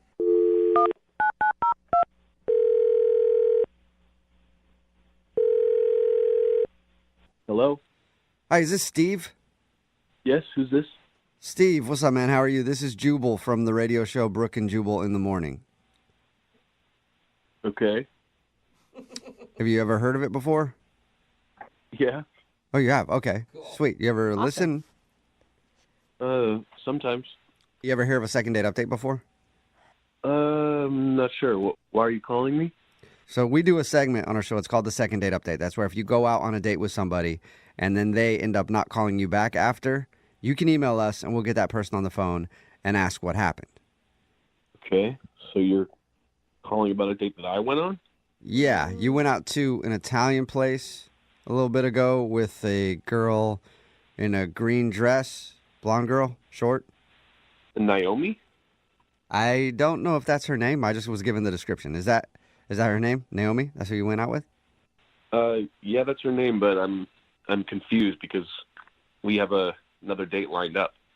Yeah, no, that makes sense to me. Won't make sense to you. But she's not the one who wanted us to call you. Okay.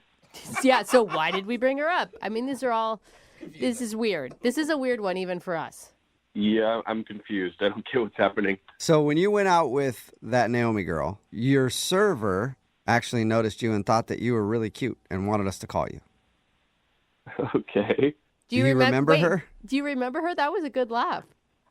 Kind of. Okay, so you know who we're talking about, the woman who served you that night when you were out on that other date. Yeah, I remember her. What'd you think of her? She was professional. She was nice. I don't think she was very professional. I would argue with that. Did you think she was maybe cute? I think so. I don't really remember I was on a date, so I wasn't really paying attention to those. Oh, you're one of those guys who pays attention to your date and isn't lusting after the waitress the whole time. Whatever. Yeah. I guess I don't really get what the point of this is. Why are you asking me all these questions? Well, I'll just tell you, okay? So Taryn, that's the name of your waitress that night. She thought you were attractive, and she wanted to meet you. Like outside of the restaurant. Yeah, like romantically. Okay.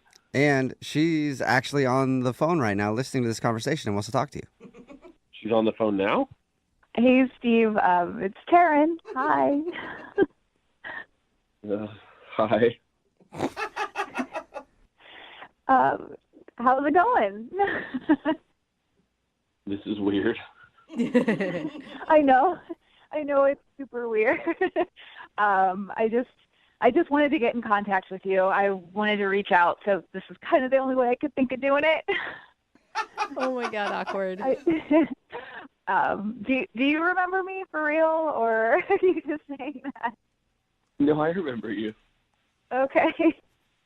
I just saw like the whole interaction between you and your date that night, and you just seemed like a really sweet and nice guy, and the way that she was acting just throughout the night seemed like her saying that she wasn't sure if you were good enough for her. I feel like you're way too good for her, and you deserve somebody who isn't completely high maintenance and into themselves 24/7.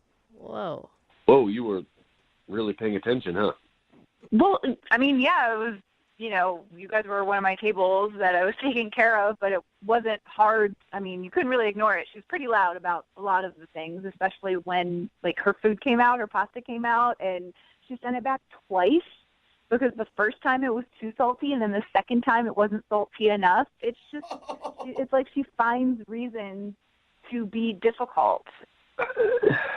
Maybe she has like a diet thing with the pasta. I mean, I don't want to jump to any conclusions. I think she's just particular about certain things like that. About certain things? So wait, did you enjoy your date with Naomi, Steve? Yeah, a lot. Well, you said you had another date set up, right? Yeah, we're hanging out next week. You're going out with her again after that whole debacle? Debacle? I mean, it was a first date, so I thought it went pretty well. I mean, it's not going to be perfect for a first date. I mean, okay, like I don't know you or anything, but just from what I saw and what I do know of that time is that you're really nice, and no one should be treated the way that she was treating you through that entire dinner. You deserve way better than that. Well, thank you, but I think that you were just seeing it in a different way. She's a nice person. She is. Really? Yeah, Taryn, I thought you were going to stay away from talking about his date. I mean, I'm sorry. I know I said I wasn't going to do that, but I mean, she in the middle of this whole thing yelled out at him, "Aren't you gay?" Like, what? What do you see in this person? Whoa. No, I mean, I dress really well. People make that mistake sometimes, so. So you're nice, dude. Yeah. I wasn't offended. She doesn't sound like she was very nice to you. She's sassy. She's like a big personality. She's harmless. She has a big personality. She's super into herself. Doesn't really care about anyone else around her unless they're giving her all of the attention. And I know that I'm maybe stepping over my boundaries here, but I feel like somebody's got to step in and be like, you got to wake up, man. Like, she is not right for you. She is not a good person, and you deserve so much more than that, like 100% more than that. Thank you for saying that. So wait, I'm confused. Does that ring true for you, Steve? Or is Taryn just coming off like she's attacking your date and being kind of crazy? No, as I said, has a big personality. I could see why someone would see that, but I'm kind of more of like a easygoing, laid-back kind of guy, so I'm kind of attracted to that in Naomi, I guess. So, I mean, I can understand on some level of like opposites attract, but you don't need to be completely put down by the other person in order to have that and you be really nice. I really think that you're a nice, sweet guy. You're really attractive. I just don't understand what you see in someone like her who is completely selfish and into themselves only. And I wanted to do this super weird thing. I know it's like completely different, but I just wanted to give it a shot and see if you wanted to go out with me. Yeah, Steve, would you like to go out with Taryn on a first date? It's kind of a second date because you didn't even know you were being watched while you were on your date. But would you like to go out with Taryn on a date? We'll pay for it. I mean, I will say, if you're into big personalities, Taryn's obviously one too, because she called the radio station, stole your number, and here we are. Hey, don't compare me to the other girl. We are nothing alike. I'm just trying to help you. He likes the other girl, even though you don't, Taryn. well, I mean, we've only gone on one date. We're not exclusive or anything, so I would be open to a first date. So yes, Okay. Is that a yes? I mean, as long as it's okay with her that I'm still going to be seeing Naomi, then I'm down. Okay. Well, Taryn, now you have a battle on your hands. So you want to see if you can win Steve's heart from Naomi. How about we leave it at you go out on your date with her, and if you do so happen to change your mind, I'll leave my phone number with the station here, and you can call them and get my number. Okay. Wow. Okay. So, Steve, if you go out with, the girl you were originally on a date with, Naomi, if you go out with her and she's a which is what Taryn says, then you can call us and we'll give you Taryn's number and you can go out with Taryn. Okay. Steve, you know what? Go out with her one more time because I think that's all it's going to take for you to open your eyes and realize that she is not right for you. Oh, okay. Confident. All right. Wow. All right. You are fiery, aren't you? Yeah. Now all of a sudden my you're God. interested, Steve. Hello, Well, Taryn. we'll have Taryn's number Goodbye, here if you want to Naomi. call us, all right? Okay. I'll see how this goes, I guess. Okay, I'll be waiting for that phone call of you telling me, I told you so. Brooke and Jubal in the morning. Brooke and Jubal's second date update. A lot of people bring things to a date like flowers, candy, duct tape. Duct tape. Sometimes it's good to bring a surprise for the person you're going on a date with. I do love And duct tape. Melanie, who's on the phone for a second date update right now, got surprised with something on her date that I'm not sure most people would like, and I don't even really know if Melanie liked it, but we'll find out what it is in just a second. What's up, Melanie? How are you? Hey, I'm good. How are you? Pretty good. So first, tell us about the guy that you went out with. What's his name? His name is Anthony, and man, he's a really, really sweet guy. We met on a dating app, and we had chatted for a bit ahead of time, and this was the first time we were going out. What were you feeling leading up to your first, in-person date with him? I was feeling really good. I was feeling optimistic. He just Better than feeling scared. Well, I think that many people who have dated has felt that too. Yeah. I didn't have any of that usual, trepidation. I don't know. He just seemed really kind. All right. And how did the date go? Well, I would say it didn't go great, but really it was kind of a disaster. Whoa. It wasn't his fault. It wasn't my fault. It was just kind of what happened. What happened? Now I'm so curious. Well, we went to this, like, one of those Japanese hibachi restaurants, you know, like where they like cook in front of you. Yeah. So we met at the restaurant, and he's like, let's just like step outside for a second. And I was like, oh, okay. And he said he had this surprise for me. And I was like, oh boy, maybe I was wrong about this not being weird. But we went outside, and he opens his jacket, and on the inside of his jacket, like sticking out of one of the inside pockets, there's a hamster. What? Yeah. Whoa, that's even weirder than duct tape. Wait, he brought a hamster to a hibachi restaurant? I know it sounds maybe like odd, but it was actually really cute. So the hamster's name is Einstein, and so I guess Einstein wasn't feeling well earlier that day. So he was like, I didn't want to cancel, but I felt bad leaving Einstein at home. And it was. How do you even know if a hamster's sick? Exactly. You got little hamster puke. I don't know. He wasn't running in his little wheel like he always does. That's what Anthony told me. And he's like, he just looked so sad. And I was like, oh, that's so sweet that you like were so in tune with your little buddy. Okay. So sick hamster, awesome points for him, apparently. Yeah, he was just being thoughtful. Okay. Did the hamster also get a table at the restaurant? Or yeah. Oh man, with a little mini hibachi. We maybe kept him in the jacket. Good. Yeah, rodents in restaurants, usually not a good mix. I don't know. Kicked out. So what happened? Like you said, something terrible happened. Well, yeah. So we're sitting down, we're eating dinner. We're just having a really great time, really good conversation, great connection. And at one point, I just looked over, and Anthony just looked really weird. He looked like something was wrong. I didn't really know what was happening. And he just leaned in, and he whispers in my ear that Einstein is gone. Is, like he died? He wasn't in this pocket anymore. I thought like he knew that the hamster had passed on in his jacket. Oh, he's like, yeah, so it broke my heart because, like, I obviously knew how much Einstein meant to Anthony. So he's terrified, and he's, like, freaking out, but, like, trying to still be, like, cool and just, you know. Oh, my God. What did you do? You tell the waiter, I'm sorry, our pet hamster got loose in here. We didn't tell anybody at first because, like, we figured maybe we could just find him on our own and, like. Yeah, you don't want to tell everybody that there's a rodent running around in there and have them freak out. Yeah.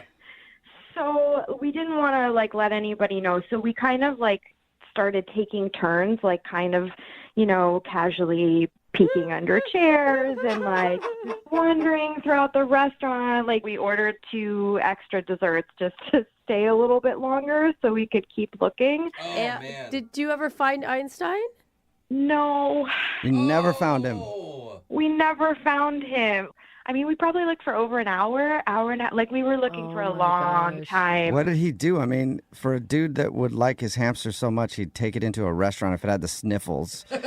I'm sure he was beside himself that he couldn't find him. He looked so defeated. Like, it was like the saddest thing I've ever seen. Yeah, he lost his little buddy. Yeah. So how'd you guys end everything then? I didn't really know what else to do for him, so Right. he just wanted to go home. So he left and I left, and I just... Wow. Yeah, that was just a little over a week ago now. And have you gotten any update from him if he did, in fact, call the restaurant or find Einstein or... I've been trying to contact him, and I texted him, and he just wrote back, no. Just one word, no. Nothing. All right. Oh. He's devastated. And did he respond to anything else, or is that all you've heard from him was just the no? That's all that I've heard from him, and I've tried to contact him again. Like, I want to be there for him because, like, I mean, even though I don't know him very well, like, we had such a great time leading up to that point. And I mean, I had never experienced anything like that before. I mean, as cute as it was obviously different. I had never had someone pull a hamster out of their pocket on a date before. All right, well, it does. play a song and then come back and call him and see if we can get an update on the hamster and maybe get you a second date, okay? Okay, thank you. Yep, hang on. Moving 92.5. Brooke and Jubal in the mornings. Second date update. We're calling today's second date update the curious case of the missing hamster. If you missed the first part, Melanie is on the phone and she wants to call a dude named Anthony. They went out to a restaurant to eat, and he brought along his pet hamster. Yeah, you heard me right. Sounds weird, but she actually liked it. But during dinner, the hamster escaped from his jacket, and they could not find him in the restaurant. So there's a hamster named Einstein wandering around some hibachi restaurant somewhere, probably eating great, way better than he was before. I'm not going to hibachi anytime soon. Or go and make it more exciting, you guys. And she hasn't really heard from Anthony since that date, other than when she texted him to ask if he found Einstein, and he just responded no, and that's all she's heard from him. So we're about to get him on the phone and find out if she can get another date, but more importantly, no disrespect to you, but I just want to see if Einstein has been found. If not, then I'm going to start writing a new Netflix documentary. I hope that he gets found as well. I hope that there's going to be great news from Anthony. But don't you think, I mean, it's been a week. I understand that this guy's upset, but I also feel like he should thank you for all the time and effort you also put into looking for this hamster. I'm just trying to think about if it was me and you're grieving, you're upset. So I'm just trying to let him have his space that he needs. But I just do want him to know that I'm here to support him. Okay. All right, here we go. Well, I'm going to dial this phone number right now, okay? Okay. Maybe the hamster answers the phone. That'd be awesome. Well trained. All right, here we go.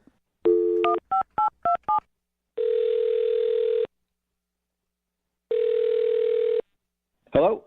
Hi, can I speak to Anthony, please? Speaking.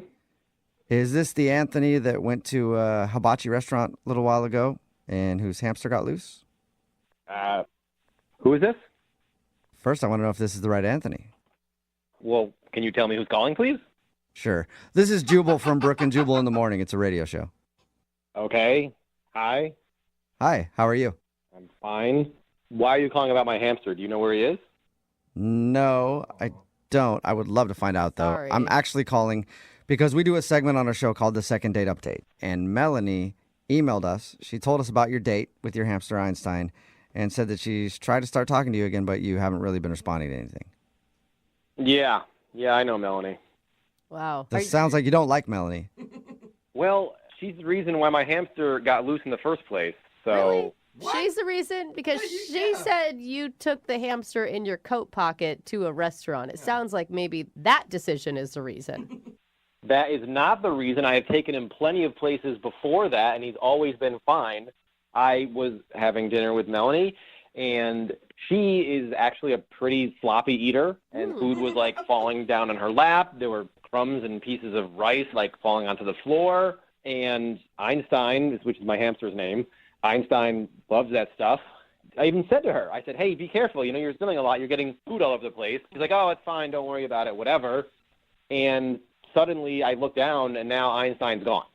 Whoa. Okay. Wow. Again, if your hamster can't control himself in a restaurant, then you probably shouldn't have brought him in a restaurant. I don't think that that's her fault still. So you blame her for your hamster being lost? Yeah, well, she never took responsibility for it.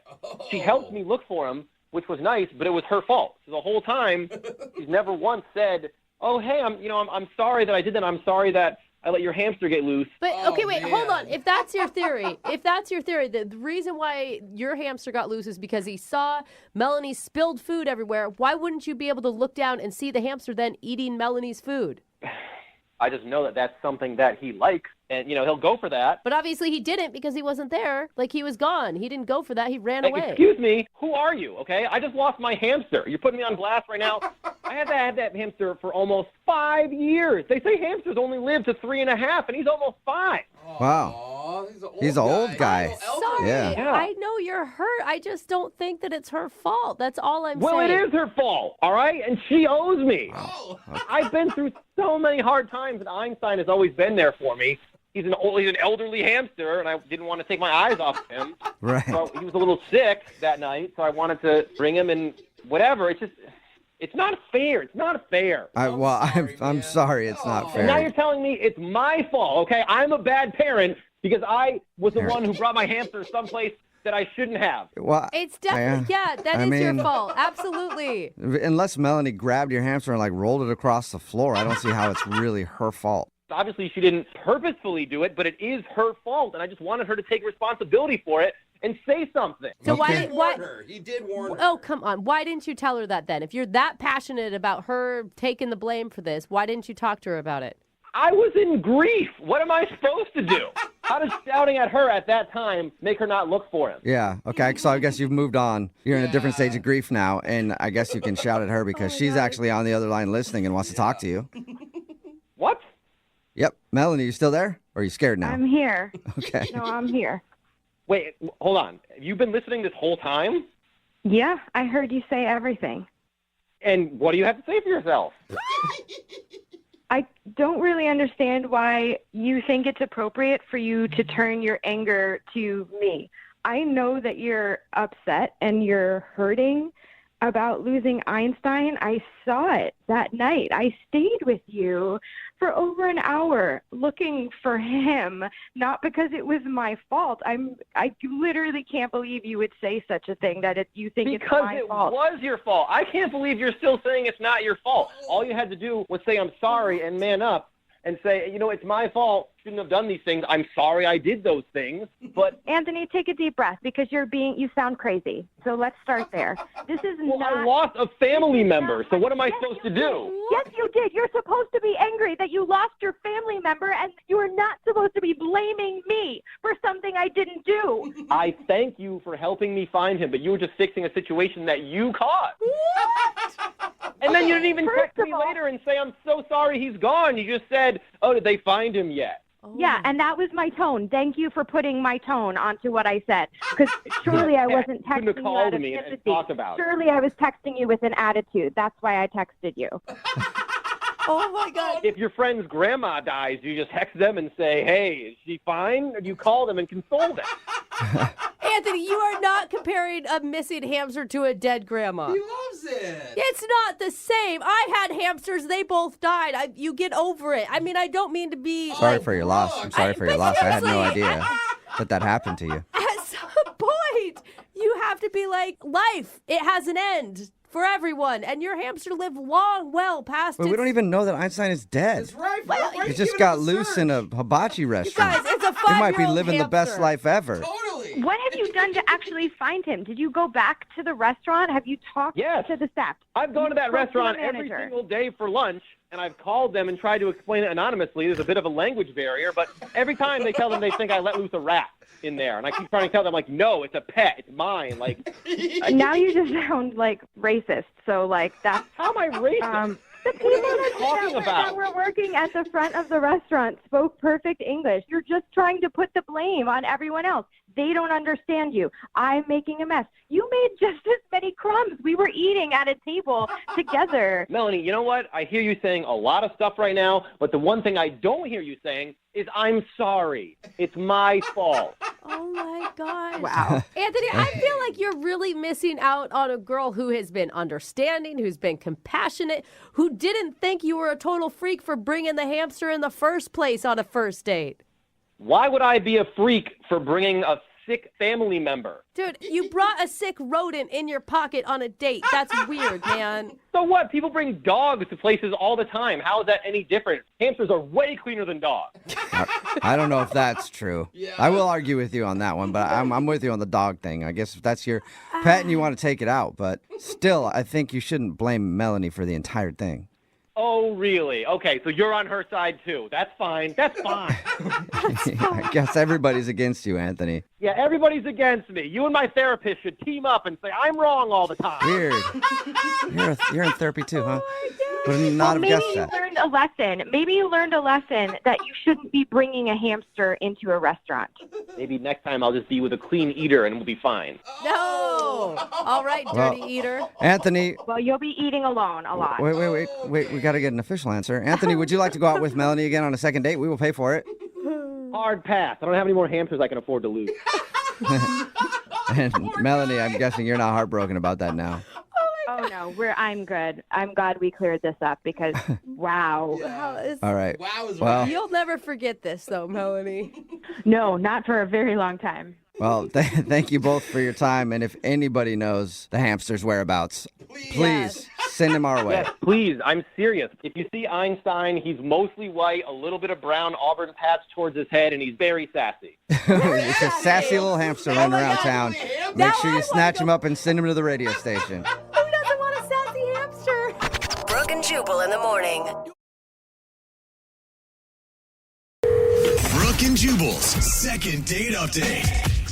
A common argument that couples get in is usually over directions. Mm. Happens a lot. It can make it even more stressful if you're trying to figure out those directions, and there could be a serial killer following you. Or a madman with a chainsaw who wants to cut you in half. It can make it very stressful, and nobody knows that better than Matthew right now, who's on the phone for a second date update. Matthew, how are you? Yeah, I'm good. We'll get to the reason that you think you're not getting a call back in just a second. But first, tell us about the girl you want to call today. What's her name? Her name's Sarah. Sarah? Okay, and we're just- where did you meet Sarah? Hold up, we're just like nonchalantly going into Sarah as there was Well, a madman following him. Like, I'm kind of more concerned about the serial killer than Sarah at Well, this point. Is that's- Sarah alive? That's why I said we'll get to it in a second. First, how'd you meet Sarah? We met online a while back, and I don't know, we just started talking, chatting it up and whatnot, and it was, the start of fall, so it would be the perfect time to go to a haunted house or something fall festive-y. Oh, I was concerned for your safety this whole time, and it turns out it's just one big haunted house hype. I just kind of wanted it to be games, rides, chill time, but it turned out to not be that at all. Yeah, according to your email, it seems like you might have had one of the worst dates ever. It kind of became like a haunted house, actually, because after all the games and the people and, whatever, there was this corn maze. And so, okay, yeah, sure, we'll do the corn maze. And everything's going great, we're hitting it off, having a great time, bonding and all that. But then 15, 20 minutes start to go by, and we're not seeing anybody else. We're lost in a corn maze, and I know that's the point of a corn maze, but it's getting kind of like a long time, and it's starting to get darker. Darkest? Just Yeah. Pitch black. I can see, though, if you're claustrophobic, that's not a good feeling. Yeah. Yeah, I didn't think I was, but I kind of turned into, it was closing in on me. So you guys were struggling in the corn maze, and that's where all the madness started? Yeah, so I wouldn't say we were fighting per se, but we just kind of got short with each other, and I just know where we were going and where we were coming from. But then, I wanted to involve her, so we went her way. It just wasn't the right way.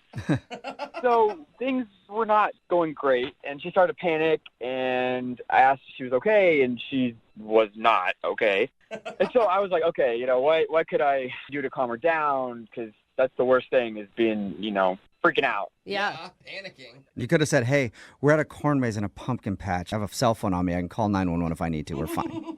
I don't know if I would have called 911. I mean, I don't think our life is in danger, but I was trying to use my cell phone as a flashlight. Oh, gosh, it's getting that dark? Yeah, exactly. And the battery was going down like crazy. That's scary, too. This is like a scene from a horror film. It felt like it. So, like any good horror film, I needed some comedic timing and a little soften it up. And so I told her about this story. When I was little, I got lost in this Toys R Us and started to, get nervous, but I ended up finding my mom. And then I look up, and she's crying. What? She was actually crying. You made her cry? I thought she was laughing, but then I noticed there's tears in her eyes, and I was like, what's wrong? It's like a cute little story. She was like, all she could picture was this little 5-year-old lost in Toys R Us and this sad story. And you made it worse. I thought she was crying because she couldn't figure out how to get out of there or something. She was actually crying because of your story? Well, that's what it turned into. Then she just started crying because of the corn maze. And I mean, not crying. She was bawling, wailing. And she just screamed me out, help, lost. Didn't want someone to think I was, hurting her or anything. So did your date end there? Did you just, go, all right, I'm going to find my own way out? Or did you guys finally make it out of the corn maze? I thought about it. But I think it might have been, an hour and a half, maybe. We were in this thing. We just started seeing these flashlights like a search party, and it ended up being the workers of the maze. Uh-huh. They were coming pretty fast too, because they were hearing all these screaming noises. Crying. Yeah. and they kind of looked at me like I was crazy, but whatever. We ended up getting out and everything was okay. I don't know where we stand really because I haven't been able to get a hold of her. So wait, you got out and then what happened? Did you just part ways or? No, I took her home and again, I was trying to, lighten the mood. I don't think it was probably the smartest. No. Yeah, you You apparently told her suck at that. Another story about when you were 7 and you were left in a Walmart. No, I just told her that the GPS wasn't working. Like the GPS was going crazy. Oh, like in your car? Yeah, and it was just like a subtle thing, I didn't even think anything of it, and then she did not appreciate that. Oh, Okay. dude. These are bad So jokes, at man. this point, she feels like you're making fun of her for overreacting in the corn maze, I'm guessing. I can see where that logic comes in. And have you talked to her at all since your date? No, I've been trying to text her, I've even called her a couple times, just kind of see how she is, because I just want to know about her well-being. Okay, so you're okay with dating someone who may be a little emotional. Yeah, I mean, it was my fault because I put her in that situation, and if she wanted to go out again, I wouldn't take her to a place like that. So. Okay. All right. Yeah, big lesson learned. All right. Well, we'll play a song and then come back and call her and get your second date update, okay? All right. All right, hang on. Moving 92.5. Brooke and Jubal in the mornings. Second date update. What are some of the scariest things in life? Probably sharks. Yeah, those are Well, pretty most scary. likely sharks. And then there's the corn maze. Right from there to the... Okay. Yeah, those are probably the two scariest things. That's it. Or what if there's a shark in a corn maze? It's impossible. That would be hard. horrible. Also, a great new movie that should come out. Oh, really? They had Sharknado. Why not Shark in a Corn Maze? Anybody called Sarah Michelle Gellar about that one? I'm sure she's got a clear schedule for it. I mean, you put Anyway, this theme song behind it, and I'm already frightened. we'll work on that after the second date update. But right now, Matthew is on the phone, and he wants to call a girl named Sarah. That's what they did on their first date. They went out to a place that had a corn maze, and things got bad because they got lost in the corn maze. Eventually, she was crying because she just wanted to get out of there. They were finally found by the staff. They got out. They drove home, and he made a joke at the end of the evening about his GPS not working in his car. She didn't like that joke very much, and she hasn't talked to him since. So we're about to get her on the phone and find out if we can get Matthew a second date. You ready to go, Matthew? Yep. Okay, All right. I just, hope she wasn't actually crying because she was scared she was going to be stuck with you forever. Ouch. Yeah. I'm just saying, prepare for that. We've heard some not very nice, kind things during these second date updates. Yeah, like I said, I just want to make sure everything's okay and she's not completely traumatized, and maybe we can do something else besides go to a corn maze. Okay. Yeah. Good All right. choice. Well, I'll dial her phone number right now. Here we go.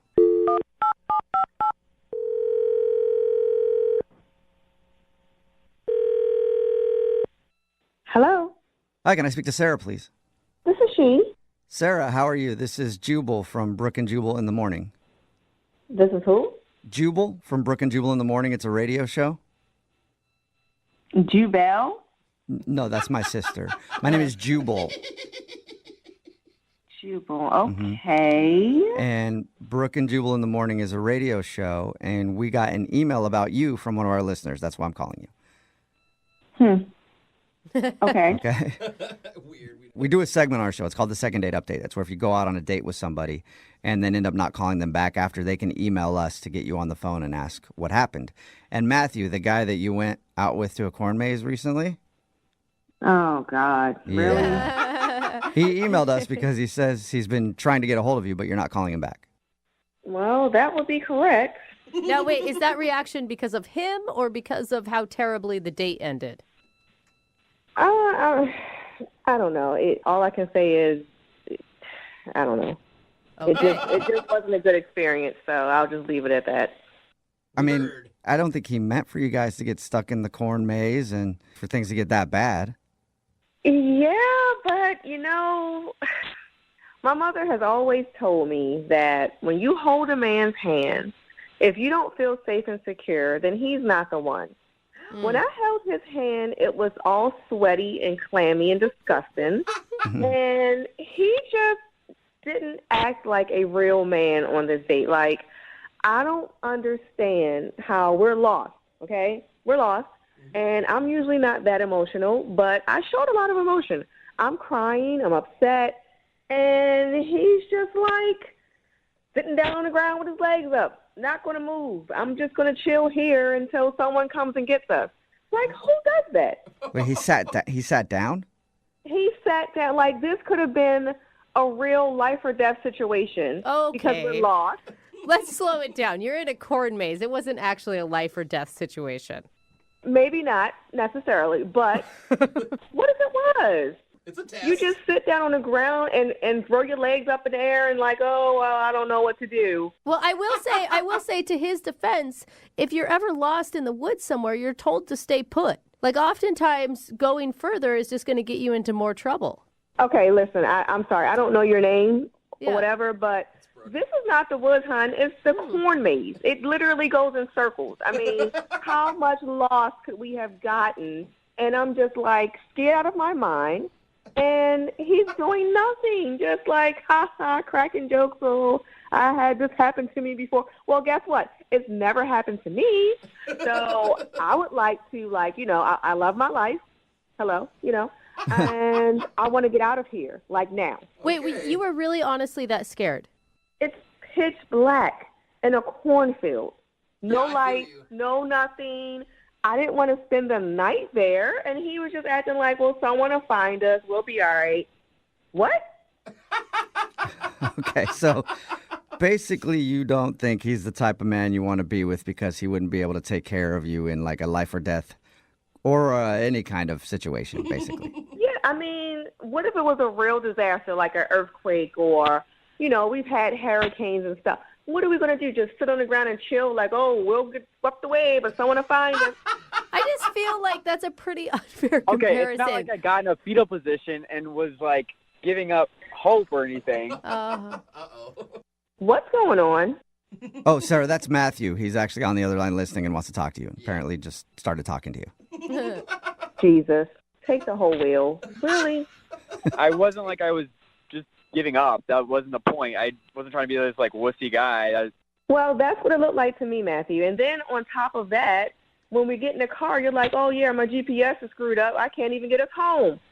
What was that? I was going for another joke. I mean, Another joke. I'm everything was crying so and I'm serious. upset and I'm freaking out. You want to make another joke? We were at a corn maze. It was supposed to be fun, lighthearted, and it just got so serious. And you were yelling at the top of your lungs like I was going to kill you or something.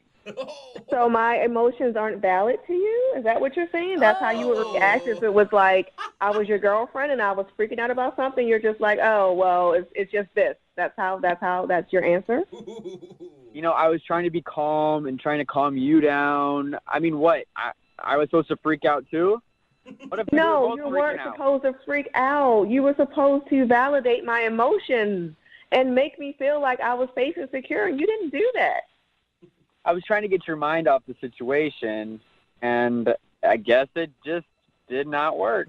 Sarah, I don't think I feel like you're not giving him enough chance. Like, you were over emotional. I'm sorry, but you were in a corn maze. I understand you were scared, but to be screaming and crying at the top of your lungs and then blame him for your emotions seems unfair.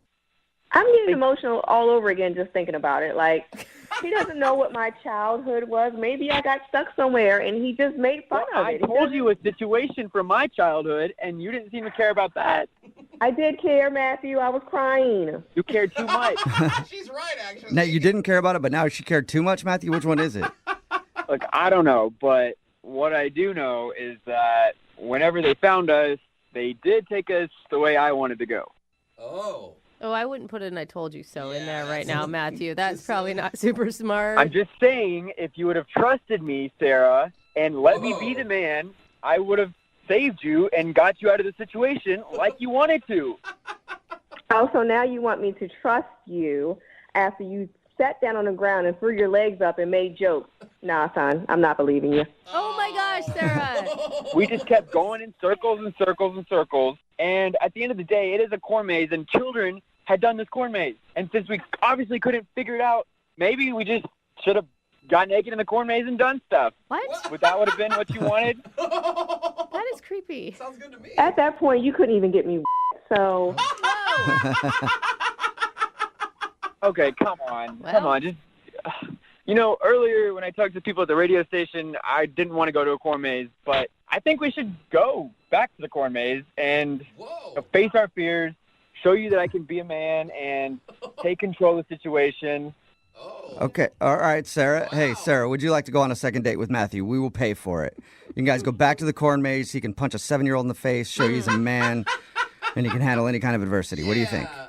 So let me get this straight. He wants me to go back to the corn maze, the place where we had all of this disagreement at, and try to... No, thank you. Yeah, I don't think you guys are a very well-fit couple. It'd kind of be like a cute, fun story, the way we started out our relationship, Yeah, like I don't think you guys went to a corn maze, you questioned his manhood, you went back to the corn maze, you probably still would question it again after, you know what I mean? Like, it'd be a cute story, Sarah. Yeah, I think I've done enough crying for the entire year already, guys. I don't want to do it again. Thank you. All right. All right, well, it's your loss. You're missing out on this. And if you think it, you have my number. No, actually, I don't. I blocked and deleted you. Oh, all right. Sorry, Matthew. No second date. But I'm sure there's a woman out there who will hold you when you're scared. So don't worry about it. At the very least, somebody who's not going to freak out and go all lunatic crazy on me at the corn maze. I mean, that's the type of girl I'm looking for. Well, good luck, homie. Find her because I'm done. Blocked, deleted. Thank you. Brooke and Jubal in the morning. A text in at 78592 that says, see, that's why I don't go to corn mazes. It's ruined 3 of my relationships. Talking about today's second date update. If you missed it, Matthew and Sarah spent their first date lost in a giant corn maze. Oh, man. She didn't think that he handled the situation like a man. He was wondering why he wasn't getting a call back. Yeah. And she thought he didn't handle it like a man because instead of taking charge and finding a way out of the corn maze, he just sat on the ground and made jokes and waited for people to find them. Right. Matthew said that he's only trying to take Sarah's mind off the situation with a little bit of humor. Yeah. But Sarah was completely turned off by his attitude and doesn't think that he could handle himself in stressful situations because of it. They decided not to go on a second date. I just feel like she's looking for like a super like pumped up testosterone dude that who's would like, drive I'll me save you. crazy. I'll knock all this corn. Just walk straight through it. I don't care. Remember, if you want to do a second date update, all you have to do is email the show, and we will call the person who didn't call you back. Brooke and Jubal in the mornings. Second date update. When we do these second date updates, I'm always interested in hearing the story of the date and what happened and why people think they might not be getting a call back. But actually today, I think I'm more interested in hearing about all the other failed dates that this person has been on. Oh, the list is that long? It's always so sad. We got an email from Jackie. She wants to do a second date update today. She's kind of back on the dating scene, I guess, after getting divorced and stuff like that. But she says that she's been dating a little bit and she's had a bunch of weird experiences. So, Jackie, can we actually talk about the weird experiences instead of the person that you want to talk about? Oh, no, I'd rather not, really. Oh, my God. I hear from single people that listening to these are often just depressing because they're like, this is what the dating scene is. Great. Yeah, it's so depressing. I mean, the guys that are out there are so weird. The first date I went out on, he wouldn't stop smelling my hair for like the first hour of the date. I was like, what are you doing? You know, like some personal space, please. Like he just It was weird. He just sat there smelling your hair? Yes, it was freaky. It was like, you know, I don't know. even know you. Sounds like a normal date to me, Jackie. I think you are just out of touch. So your email said you haven't been dating in a long time because you went through divorce and all that kind of stuff. How long has it been since you've been out in the dating world? Oh, my gosh, probably 15 years. Wow. Oh, that's a while. That's a while. That's probably kind of Yeah. scary getting back in the game, you know? Yeah, it really is. It's really kind of bizarre, and I feel like, you know, like I'm a kid all over again, and, you know, that's not a good thing. But the guy that you want to call today, his name's John? Mm-hmm. All right. And so this was a positive experience for you. Yes, finally I met this guy. He was so cute and tall and beautiful eyes and great smile and sense of humor, and told him about my kids. He seemed totally cool with that. Wow. We had this wonderful night and ended with this fabulous, passionate kiss. And I was like, oh, my gosh, you know, finally a good one. And then I never heard from him. Can I ask you, where did you meet him? I met him online, but I feel kind of weird about even saying that. It's like I'm kind of ashamed even to admit that, but I don't know where else to meet people. I mean, Hey, that's where everybody meets Yes. people now. I mean, you have to sift through the hair sniffers and the other weird people. But you've done that and clearly met somebody that you liked. What did you guys do? he took me dancing, and I haven't been out dancing in I don't know how long, but we just had a blast. Are we talking like grinding, or are we talking like ballroom dancing? No, we went to a club, and you know, they had you know, music of all different genres and stuff. So it wasn't like, I don't know, you know, rap music that you can't really dance to. It was like fun music, and we just had such a blast together. We had a really good time. Okay, why do you think he's not calling you back if you had such a great time? I don't know. That's why I'm like, what? You know I've been out of this whole thing for a while. I don't know how it all works. You know, are you supposed to wait 3 weeks before you call someone back? I don't know. I mean, I never understood. Listen, I never understood guys when I was a kid. I don't understand them now either. I mean, I'll forget it. All right. And what are you looking for? Like when you're out dating, if you were to go on a second date with John, are you hoping that it would turn into a relationship, or are you just looking to have some fun? Well, I think I would like a relationship again, you know. I mean, I wouldn't take it super fast. I think I would want to take it kind of slow and kind of get to know the person pretty well before I got involved after having such a disaster with my first husband. But, yeah, I'd like to meet someone. I don't want to be alone the rest of my life. You know, my kids are going to grow up, and then what? You know, I'll be all by myself. Did he know about the kids before you guys went out?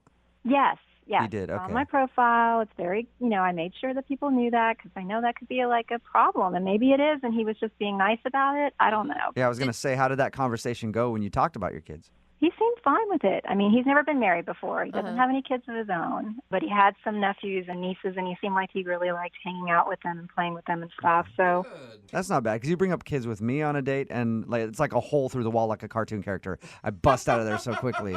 Some guys are like that, you know? Yeah, but you wouldn't. Right, exactly. But you wouldn't go on a date with somebody who had it on their profile to begin with. Well, it depends on what you look like. You're such an awful person. Okay, so how many times have you tried to get a hold of him since you've gone out? I texted him the next day to say, you know, thanks for such a great night out. Look forward to seeing you again. And then I think I called him like 2 or 3 days later, but that was it. I don't want to be like a stalker, and I don't know. I don't know what to do. Am I supposed to call him? Is he supposed to call me? I don't know. Has he said anything back to you at all? No, it was silence, like crickets. Nothing. And you can't think of one thing that was awkward. The only thing I can think of is that he's like a little bit younger than me. And by a little, you mean? Well, like 12 years. Oh. He's 12 years old? Way to go, girl. You say he's... No, and I would not be saying way to go if he Oh, was 12. 12 years younger. Okay, I just heard 12 years. I was like, wait a second, Jackie, you're doing this wrong. All right, so that could not allowed to use the phone. That could maybe possibly be a thing, though, to be 12 years younger than somebody. Some people might care about that. Yeah, I guess 12 years might be kind of a lot for some people, but he seemed to be okay with it. And I put my age out there. I was very, honest on my profile. I know a lot of people, put a lot of garbage up there and lie and all that, but I was really honest, and people tell me I look a lot younger than my age, and and because all my information was out there, he knew what he was getting into. It wasn't like I showed up and it was a surprise, right? Unless he was I don't know, maybe giving it a try for the first time and then noticed that, we actually don't have anything in common. No, maybe. I thought guys like the cougar thing. I don't know. I like you. Well, we'll find out. We'll play a song, come back, call him, and get your second date update, okay? Thank you. You're welcome. Hold on. 92.5. Brooke and Jubal in the mornings. Second date update. If you're just tuning in for today's second date update, Jackie is on the phone, and she wants to call a guy named John today. They met online. She's had a string of bad dates and apparently has just jumped back into the dating world after getting a divorce and stuff. They went out, danced a little bit, and now he's not calling her back. She has no idea why, except she thinks it could have been because she has 2 kids, and maybe that kind of scared him off. Jackie? Yeah? You know what I'm thinking might have scared him off? Oh, no, what? Your ability to twerk. That's right. Maybe, just maybe, you were dropping it a little too hard on the dance floor, Jackie. What do you think? Oh, I don't know. I mean, maybe he doesn't like the way I dance. I don't know. I can hear it in your voice. You know how to get down, don't you? Twerker, bro. Yeah. She's a twerker, bro. Oh my God, that would probably have been shocking for him, seeing that you are 12 years older than he is. Well, you know, I don't do all those workouts for nothing. You know? I've been doing that insanity thing for years, you know, trying to keep myself in good shape. So come on. All right, well, I'm going to dial his phone number now and see why he's not calling you back, okay? Thank you. All right, here we go.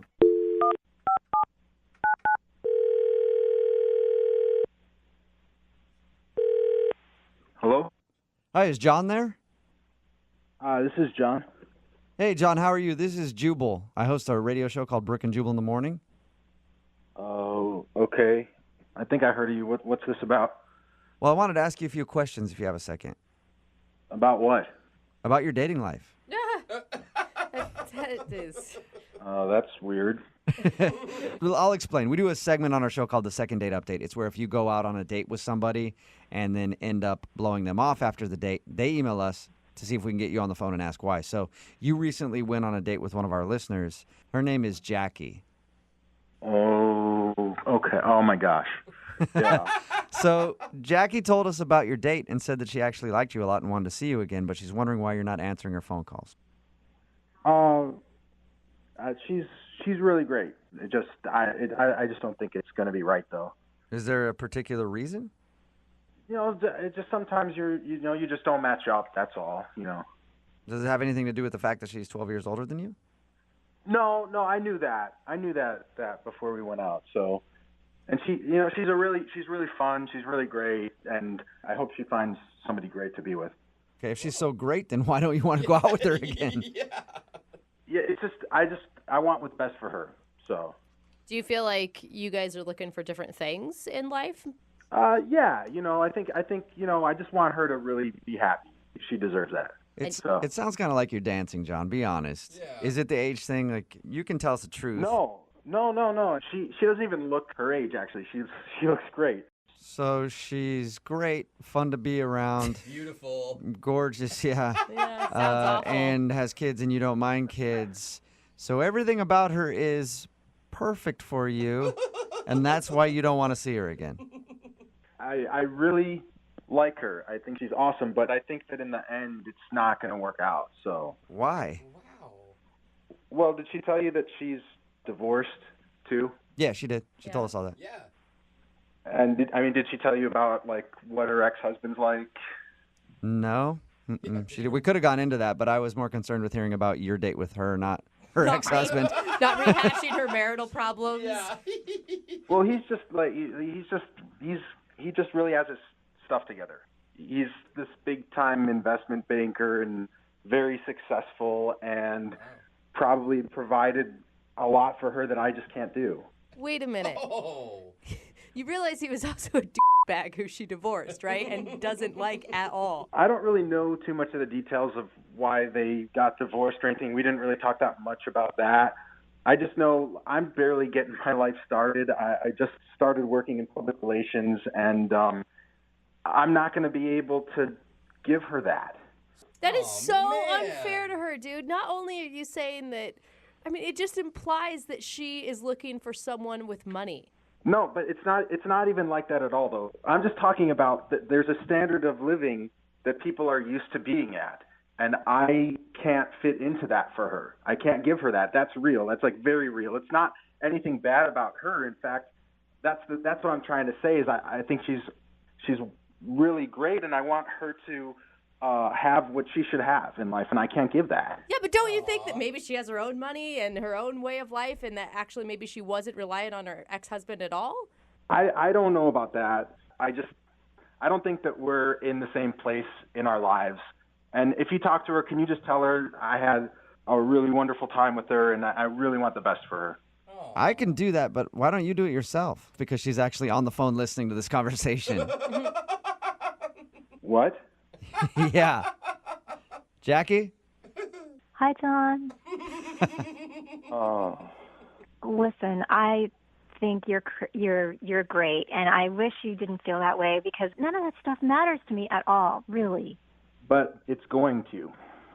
Look, you're used to a guy that's really put together and has everything kind of figured out, and I'm just getting started, and I'm just kind of figuring out where I fit in life right now. And No, but I like that about you. I like that you're excited and looking forward to the future and have all kinds of ideas and things. I mean, I've already been there, done that with a guy who's a jerk. I don't need to go down that road again. you like it now, but in 2 months it's going to be boring to you, and you're going to want more. You're going to want to go out and go on crazy vacations that cost a lot of money that I can't give you. Oh my God, you are so jumping to conclusions. What are you saying? I mean, that's where it's headed. Like that's why we went out. I mean, that's where it's going to go eventually, and I can't do it. Well, really, none of that matters. I just wanted somebody that I could really click with, and I thought we had a great time together. You like me now, but the thing is you're driving up to meet me in a Mercedes, and I'm driving up to meet you in like a 1999 Toyota. It doesn't match up. Yeah, but from the sounds of it, you're the only one that's concerned about it. She's not concerned about it. Yeah, but long term, it's not going to work out.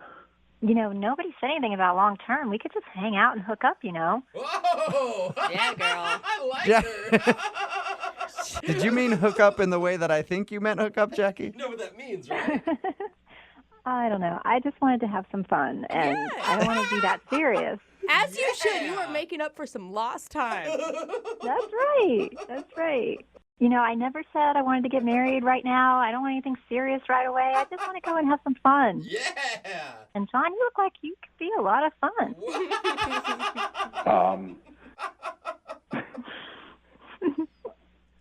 Okay. Well, that's different from what I thought. Yeah, it sounds to me, John, like Jackie is not interested in a long-term thing with you at all. She wants to chew you up and spit you out. Which would be cool to do. All right. Well, in that case, would you guys like to go out on a second date? John, we will pay for it. Oh, man. You know what? As long as there's no long-term expectations, then hell yeah, I'd love to go out again. Oh, my gosh. Does that sound okay with you, Jackie?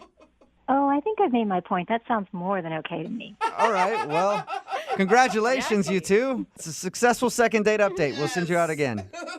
Oh, that sounds wonderful. I can't wait to see you, John.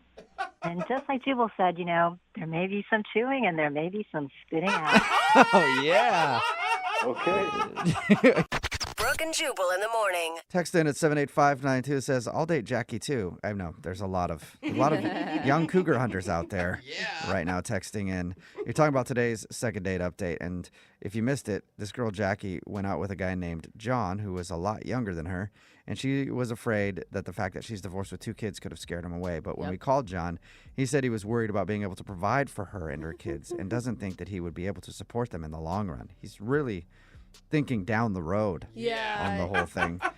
She said that his financial status didn't bother her and that long-term commitment didn't matter because she's just looking for fun right now from a younger dude. All She's just like, oh, that's so cute that you think that I want that. Yeah. So John agreed to more hookups as long as she doesn't expect anything more serious. Sounds like a great relationship. Yeah. In the end, a very successful second date update. Remember, if you want to do a second date update, all you have to do is email the show and we will call the person who didn't call you back. Brooke and Jubal in the mornings. Second date update. The woman on the phone for a second date update today refers to herself as a cougar. Oh. But apparently, one of the cubs has left the den and Mama needs to find him. That's why she's on the phone for a second date update. Her name is Patty. What's up, Patty? Hi. Hey. Whoa, Patty, are you excited about that intro? That was a really good intro. Okay, so you embrace all of this. Absolutely. Okay. All right. Well, tell us about the cub that's run away from you and that you need to track down. What's his name? His name's Martin. He's in his early 20s, and I met him online. I love cougars because the first thing they always bring up is age. Yeah. What's your guys' age gap? Well, I will say roughly that I'm over 10 years older than him. Nice. Okay, good. Significantly so. I'm not going to be specific because a lady never tells. Okay. All right. So you met him online, and what did you guys do when you met up? Well, we met him at a bar, and I mean, it was really cute. He was carded because I was next to him. I was carded too. I'm normally not, so I thought that was adorable. And he was just he was this cute little cub, and we talked about going to the gym and stuff. We joked around because I don't know. I thought it was hilarious because I think it's ridiculous when people get on the elliptical and put on like the lowest level, and then they look like they're flying on the elliptical because they're not actually supposed to. Yeah, they're just going super fast. Yeah, it looks so stupid, and we just like laughed about gym stuff, and we found out that we actually go to the same gym. Wow. Can wait though. Can we rewind just a second? It sounds like you were turned on that he was carded because he looked so young. Like, how young do you like your men? I mean, legal. Yeah. That sounds a good thing. I just is like, do you guys have things in common? Like besides the gym, did you find other common ground? I mean, yeah, like absolutely. We both like having fun. We like to Both like having fun. I mean, like, you know, zip lining, bungee jumping, stuff like that. Like, Okay. definitely like the fun stuff, going on, you know, vacation. And All right, so you're pretty interested in him. yeah, absolutely. He's a lot of fun. He's really funny. He was really, really cute. And he was cool with your age difference? Yeah. I mean, he did know that I was older going into it, but, you know, he was a little bit reluctant. I mean, he was a little shy and maybe a little nervous, but, you know, I made him feel at home, made the cub feel comfortable. Well, it doesn't sound like you made him feel comfortable enough because now he's not calling you back. Oh, well, touche. I mean, we did talk about kids. He asked me if I had any kids, and I told him I didn't, and I wasn't interested in having them. I don't know, maybe that might have been too early to have that conversation, and maybe that made it a little awkward. Or maybe he's looking for a partner and he's not just looking for a fun night out. I mean, maybe a partner that wants to have kids with him. I'm sorry. You can have partners without kids, but you know what I'm trying to say. Yeah, no, I totally get it. I think that's totally legitimate. I do, but he's so young. Right. Did you talk to him that way too? I'm sure you're so young. You don't know. Yeah, you don't know what you want, do you? You don't know what you want. Well, I try to keep it fun. I try to keep it simple because, sure, you might be looking for Miss Forever and settling down and whatever, but I mean, like, you haven't found her yet, which means that you're single till then, and we could have fun in the meantime. Okay. You know? And I could teach him a lot. I mean, I have experience. I mean, I'd be a great teacher. Oh, you mean like teach him in the bed? Okay. Hey. Oh, I mean, I can teach him in any room. Not just the bedroom. Okay. That's awesome. I like you, Patty. All right, well, how did everything end with you and Martin? Well, after like the bar and everything, he walked me to my car, and I thought that he was having a great time, especially because like right then we started making out, and it was hot. did? It was Yeah. awesome. That's good. Yeah, You know, that's it's passionate. Yeah, absolutely. Okay. And you know, like I kind of was like, hey, well then why don't you just like come over? You can check out my place, and we can, you know, start our first lesson. Did you say that? No, but I was just like thinking about Okay. you know, like young guys are so inexperienced, and I can help them out with that. So what did he say to that? Did he go back to your place? Well, no, he actually kind of got a little bit more nervous, and I just don't think that he was ready because he was just like, you know, but this is our first date. And I was like, well, it's really not that big of a deal because I want to establish what I want this to be immediately. Right. Which is fun. And that's what I like. That's what I think any guy would like, especially no strings attached, no pressure. So we had another date set, and he canceled like a couple hours before. And I kind of feel frustrated because I just don't think he realizes the benefits of like, you know, dating a cougar. Yeah. And there's the teaching. There's the teaching that you can do. Oh, there's definitely the teaching. All right. Well, Definitely the teaching. we will play a song and then we'll come back and call him and get your second date update, okay? Great. All right, hang on. Moving 92.5. Brooke and Jubal in the mornings. Second date update. Welcome back to today's second date update. As the regal cougar waits in the midst for the young doe to come lapping at the lake so she can pounce on him and make him her love slave. Wow. I'm talking, of course, about Patty, who's on the phone. She's a cougar, and apparently she went out with a cub the other day, but this dude is now not calling her back. They went out to a bar. They had fun, some drinks, everything else. She actually invited him back to her place at the end of the night, and he said no, but they did schedule another date, but he canceled shortly before, and now he's not getting back to her. She thinks that he might be scared because she can teach him all sorts of new things that he might not be ready to learn yet. All right. Patty, you ready to get him on the phone? Yep. And have you had timid students before, Patty? Yeah, absolutely. Usually I can get them pretty comfortable pretty fast if they give me a chance.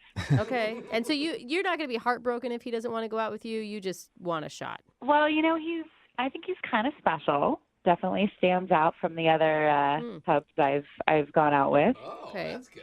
So, I would really like to have an opportunity to spend more time with him. So, I would be disappointed, maybe a little hurt if it didn't work out, but, we'll see. Okay. All Well, right. we'll call him right now and then see if we can get you another date. Here we go.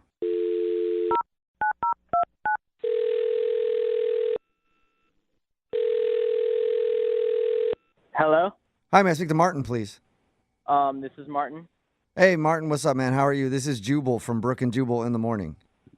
Okay, can you guys take me off your list? I'm sorry, I get these calls all the time. No, From us? I don't think you get these calls all the time. Martin? Hello? Yeah, I'm here. Yeah, it's not a telemarketing call. Yeah. Oh, okay. Who are you guys with? Brooke and Jubal in the morning. It's a radio show. Oh, Yeah, how you doing?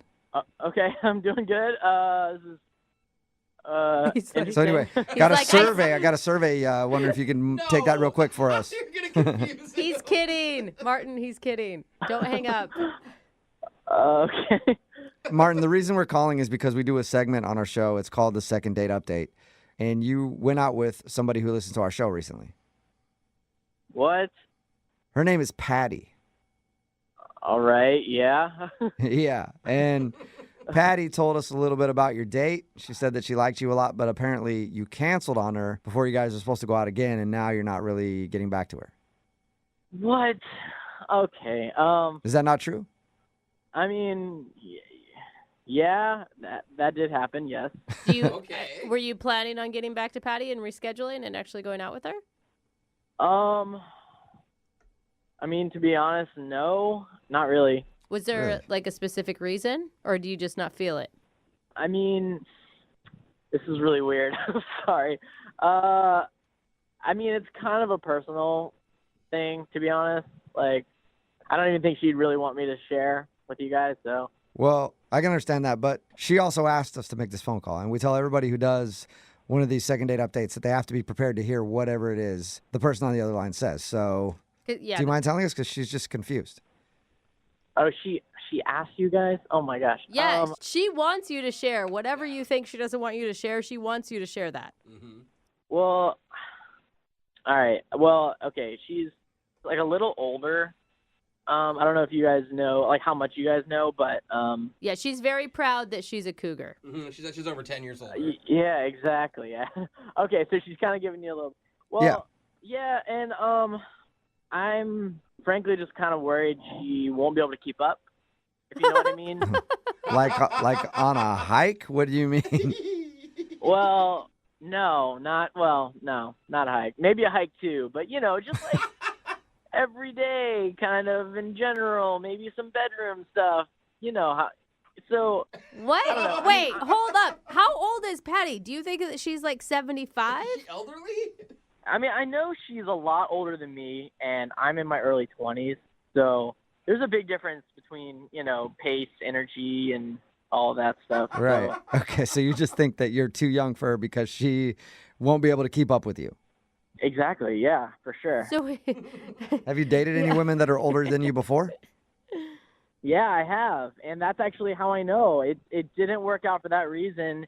And she said, everything would be fine. And she was so excited about it and everything. And it's just like, it's kind of terrible how that happened. And so I don't want that to happen again with her. So wait, you dated a woman that just got too tired in bed?